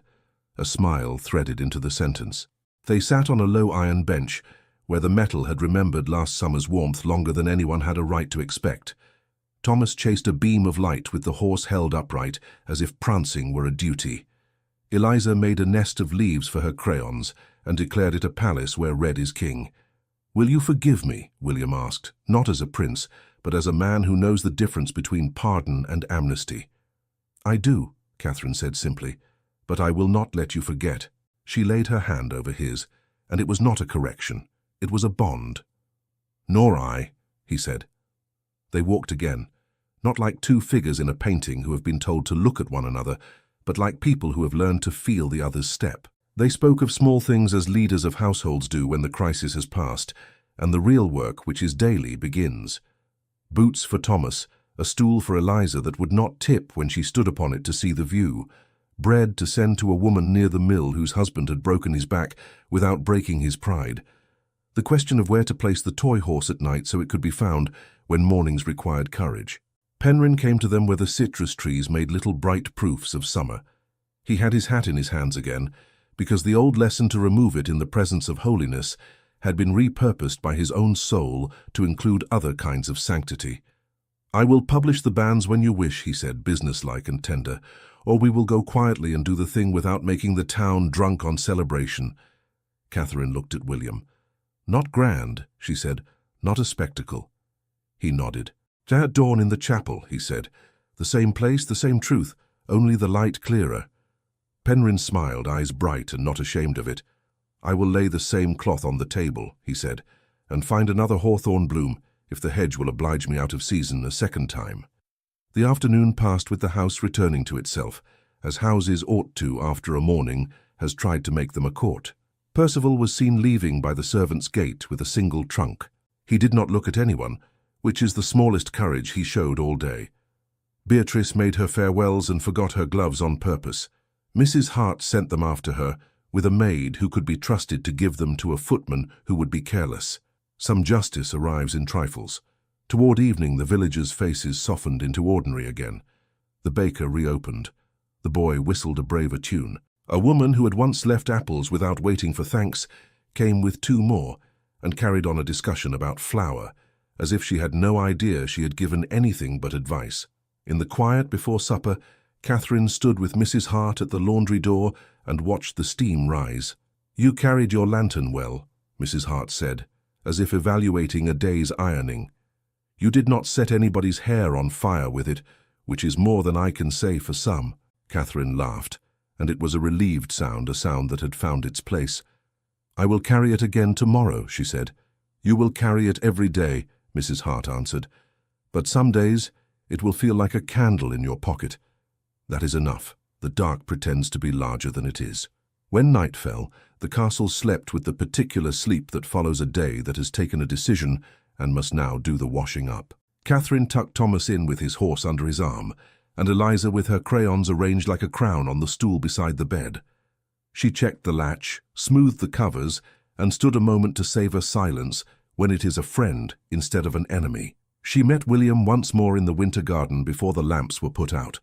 They did not speak about councils or signatures. They spoke about dawn and bread, and the way the air smells when roses have been watered. They spoke about walking to the chapel hand in hand, not because a hall had asked them to be brave, but because love had. They parted early, not because they wished to, but because good sense is sometimes the most delicate devotion. The house settled. The east windows accepted the moonlight without complaint. In the courtyard, a single groom checked the buckles on a saddle for no reason other than that this was the sort of house where buckles were checked. Catherine returned to her small room in the laundry wing and opened the locket once before sleep, letting the hawthorn see lamplight for a breath. She laid it beside the borrowed comb. The bent silver and the tortoiseshell looked well together, as if truth and utility had always meant to share a table. She blew out the candle and lay down between the children, as she had on worse nights and better ones. In the dark, she felt the shape of the day in her bones, not jagged now, but fitting. Tomorrow would come with its simple ceremony and its unadorned vows. The house would breathe with them. No one waited for drama. The hour for that had gone. The rest would be love's work, and it would be quiet, and it would be enough. Dawn found the chapel quiet and sure of itself. Mist lifted from the ridge like breath from a sleeping child. Catherine woke before the cock and lay a moment between Thomas and Eliza, listening to the small certainty of their breathing. When she rose, she did not have to fight fear. It had learned its place. She dressed in the simple gown Mrs. Hart had pressed smooth with the palm of her capable hand. She pinned up her hair and tied the ribbon at her throat where the locket lay. No longer a secret, only a treasure. Thomas stirred. "Is it morning?" he whispered, as if morning could be shy. "It is," she said, "and a good one." Eliza sat up and climbed into her lap without ceremony. "Are we going to the little church?" she asked, eyes wide, voice hushed before holiness she had invented. "We are." Mrs. Hart arrived as if the day had sent for her. She carried a basket that smelled of bread and orange marmalade and looked like courage disguised as breakfast. "Eat," she commanded, then softened. "A bride needs steady legs." "I am steady," Catherine said gently. Mrs. Hart nodded, satisfied, and beautiful without having to ask permission for it. In the courtyard, William waited with a quiet that had learned to be strength. He wore plain dark clothes with a linen collar so clean it counted as a vow. His signet ring sat where it belonged. When Catherine came through the door with the children, he did not stare. He took her in as if he had found his place in a room and had no intention of leaving it again. "Good morning," he said, and his voice was the sound of gratitude managing to be modest. "Good morning," she answered. Her hand found his. It felt like a decision being kept. They walked the lane to the ridge not as a pageant, but as a family going to do a thing that has waited for them patiently. Reverend Penryn met them at the gate, with cheeks pink from the climb, and eyes bright with an old man's privilege to weep without shame and to call it weather. He held up a small spray of hawthorn. "The hedge obliged without asking who we are," he said. "A miracle I did not presume to instruct." Eliza's mouth opened in a small O. "It is the same," she breathed. "It is the same," Penryn agreed, tucking the bloom into a plain jar on the table beside the register. "Truth is stubborn." The chapel, dressed in early light, needed no flowers to be tender, but Mrs. Hart had taken the liberty of arranging wild ones in the window embrasures anyway. Cornflowers, poppies, a few stray daisies the children had insisted on. The petals made small suns against the stone. The air smelled of beeswax and the possibility of bread. A handful of villagers had come because they understood that privacy is sometimes best kept by witnesses who love you. Beatrice did not come. The hour did not flatter her. Percival did not come. Dismissal had taught him that attendance at happiness requires a rank he did not possess. The ceremony took no time and all time. Penryn's voice held steady on the words that had been waiting behind his teeth for years. Catherine spoke with a voice that remembered being quiet and chose not to be. William answered like a man who had learned his own name again and meant to keep it clean. When the parson asked for the ring, Thomas stepped forward, solemn as a beadle, and offered it from a ribbon tied around his wrist. His hand did not shake. William took the ring and, before he set it on Catherine's finger, knelt to Thomas's height and whispered something that made the boy's eyes brighten and set his mouth carefully, like a soldier trying not to grin on parade. Eliza scattered wildflowers down the shallow aisle, not with dainty pinches but with generous handfuls, the way love prefers. Poppies kissed stone and did not apologize. Cornflower blue made pathways for feet that already knew where to go. "You have stood in sorrow," Penryn said softly, the sentence for them and for anyone whose ear was open. "Stand now in joy. It is the same standing, only warmer." William set the ring in its rightful place. Catherine looked down at it, gold warmed by skin, not by fire, and felt years loosen like threads that had been tied too tight. She lifted her hand and laid it against his cheek. He turned and pressed his mouth to her palm like a man accepting water after a desert. "Before God and these witnesses," Penryn finished, "I pronounce what heaven has not torn apart and no council can right away. Go in peace and bring it back with you." William did not wait for permission from tradition. He bent his head and kissed his wife, gently at first, as if greeting a bird that might startle, then more surely because the bird had flown straight to his hand and was not afraid. It was not a kiss for a pageant. It was a promise set on a mouth and answered. They stepped out into morning that had decided to be generous. Mrs. Hart embraced Catherine with a fierceness that would have bruised anyone else. "There," she said, satisfied. "We can get on with the day." She kissed Thomas on the brow, tucked Eliza's ribbon back into line, and handed Penryn a slice of bread as if clergy could starve like anyone else. The village did not cheer. It did something better. It smiled like people who have been told a story they almost do not dare believe, and then find the proof in a child's eyes. The baker pressed a loaf into Mrs. Hart's hands and did not charge anyone. The old man from the well said, "Good fortune," twice, as if once could be lost on the wind. By mid-morning, the small procession had become a family walking home. At the castle, the winter garden waited with its tempered air and its citrus trees putting out blossom to remind people who forgot that seasons can overlap. A long table under glass held a plain feast: bread, butter, ham, a jar of jam that had been hoarded for a better day and now found itself correctly spent. There were 2 small cakes, round and immodestly proud of their frosting. Mrs. Hart cut slices thick enough to teach gratitude in a single bite. William, shy of speeches and determined nevertheless, stood and lifted his glass of cider. "To Catherine," he said, looking only at her, "to Thomas and Eliza, to truth kept, promises mended, and the kind of love that knows the work of being kind." He added, almost to himself, "and to those who stood when it was easier to sit." People drank as if the cups had offered medicine, and it turned out to be joy. Penryn raised his glass last and murmured, "So may it always be." Later, when the heat under glass grew soft and the children shifted from parading to sprawling, William led Catherine out along the east terrace. The day had the grace of being ordinary, the gift that follows any true ceremony. "There is one more place I would take you," he said, "if the sea does not seem a ridiculous ambition for an afternoon." "The sea has never been ridiculous," she said, "only unfathomable." "So are you," he returned mildly, and she laughed, and the laugh went through him like sunlight through leaves. They made the journey in 2 days because no one insisted on hurrying. The sky changed its mind often and handsomely. Fields gave way to heath, and heath to the suggestion of salt. When the sea arrived at last, it rolled itself toward them with the patience of a creature that has always been and always will be. The children ran at it and recoiled, then learned its rhythm and found their own to answer. Thomas held his wooden horse high and galloped on wet sand. Eliza discovered that shells are a language and began to collect sentences. On the promenade, William and Catherine walked with their shoulders brushing. Sometimes their hands found each other, and sometimes they did not bother to separate. Words came when they were useful and drifted off when they were not. They stood together and watched a ship assert its line across the horizon. The wind threatened Catherine's hair and then gave up. William lifted a lock back into place and let his fingers rest a fraction too long, the small selfishness of the newly wed and long parted. He turned to her. "I love you," he said simply, like a man declaring a weather that must be prepared for, not a mood to be coddled. "And I you," she said, with no embroidery. "Then and now and when we are old enough to call each other foolish for having been young and right," he smiled at the right, "we will be told often that we were wrong. Let us be wrong together in the eyes that prefer easy lies.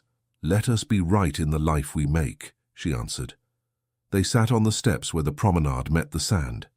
He drew the locket's ribbon from her throat and laid the bent silver in his palm beside his signet. The two shone without competing. "Shall we retire them to a quieter service?" he asked. "Or wear them until wood remembers it was forest and metal remembers it was star?" "We will wear them," she said.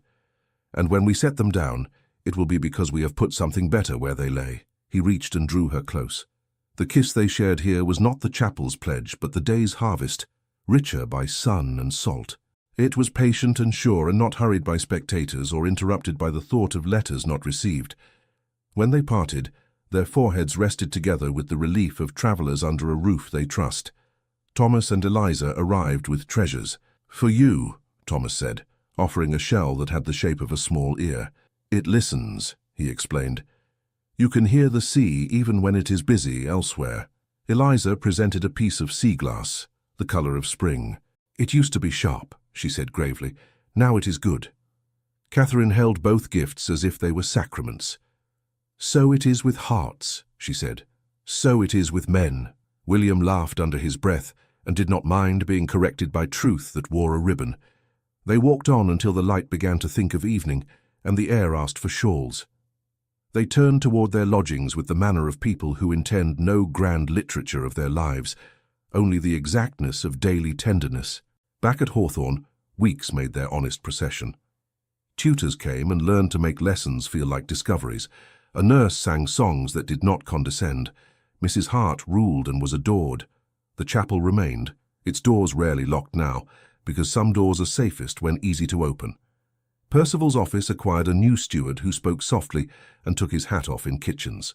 Beatrice returned to town where her wit found other targets, and sometimes when she was alone, her mouth softened in a way she would not have admired in others. One late afternoon, when summer had put a hand on England's shoulder and made her warmer without argument, William and Catherine stood again in the winter garden among the citrus bloom.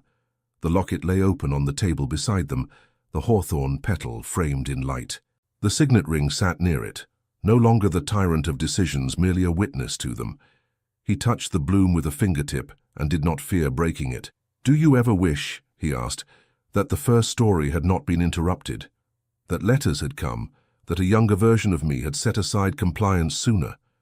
She considered, "Because honesty is a spice that must be measured." "Sometimes," she said, "but then the children would be different children, and the woman you are with would be a more foolish woman." Her mouth warmed. "And the man, perhaps, would be too." He accepted the teasing with pleasure. "I was quite insufferable," he agreed softly. "You were quite beloved," she corrected, "and now you are both." He kissed her temple and closed the locket with care. Then he turned to her fully. "Catherine Hawthorne," he said, tasting the name as if it were a fruit newly in season.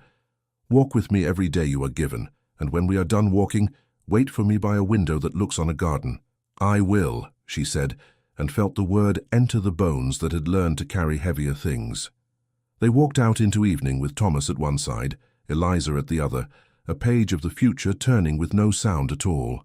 Behind them, the house settled into its rightful business, feeding people, mending cuffs, polishing a small bronze horse someone had left on a table because courage liked to change rooms.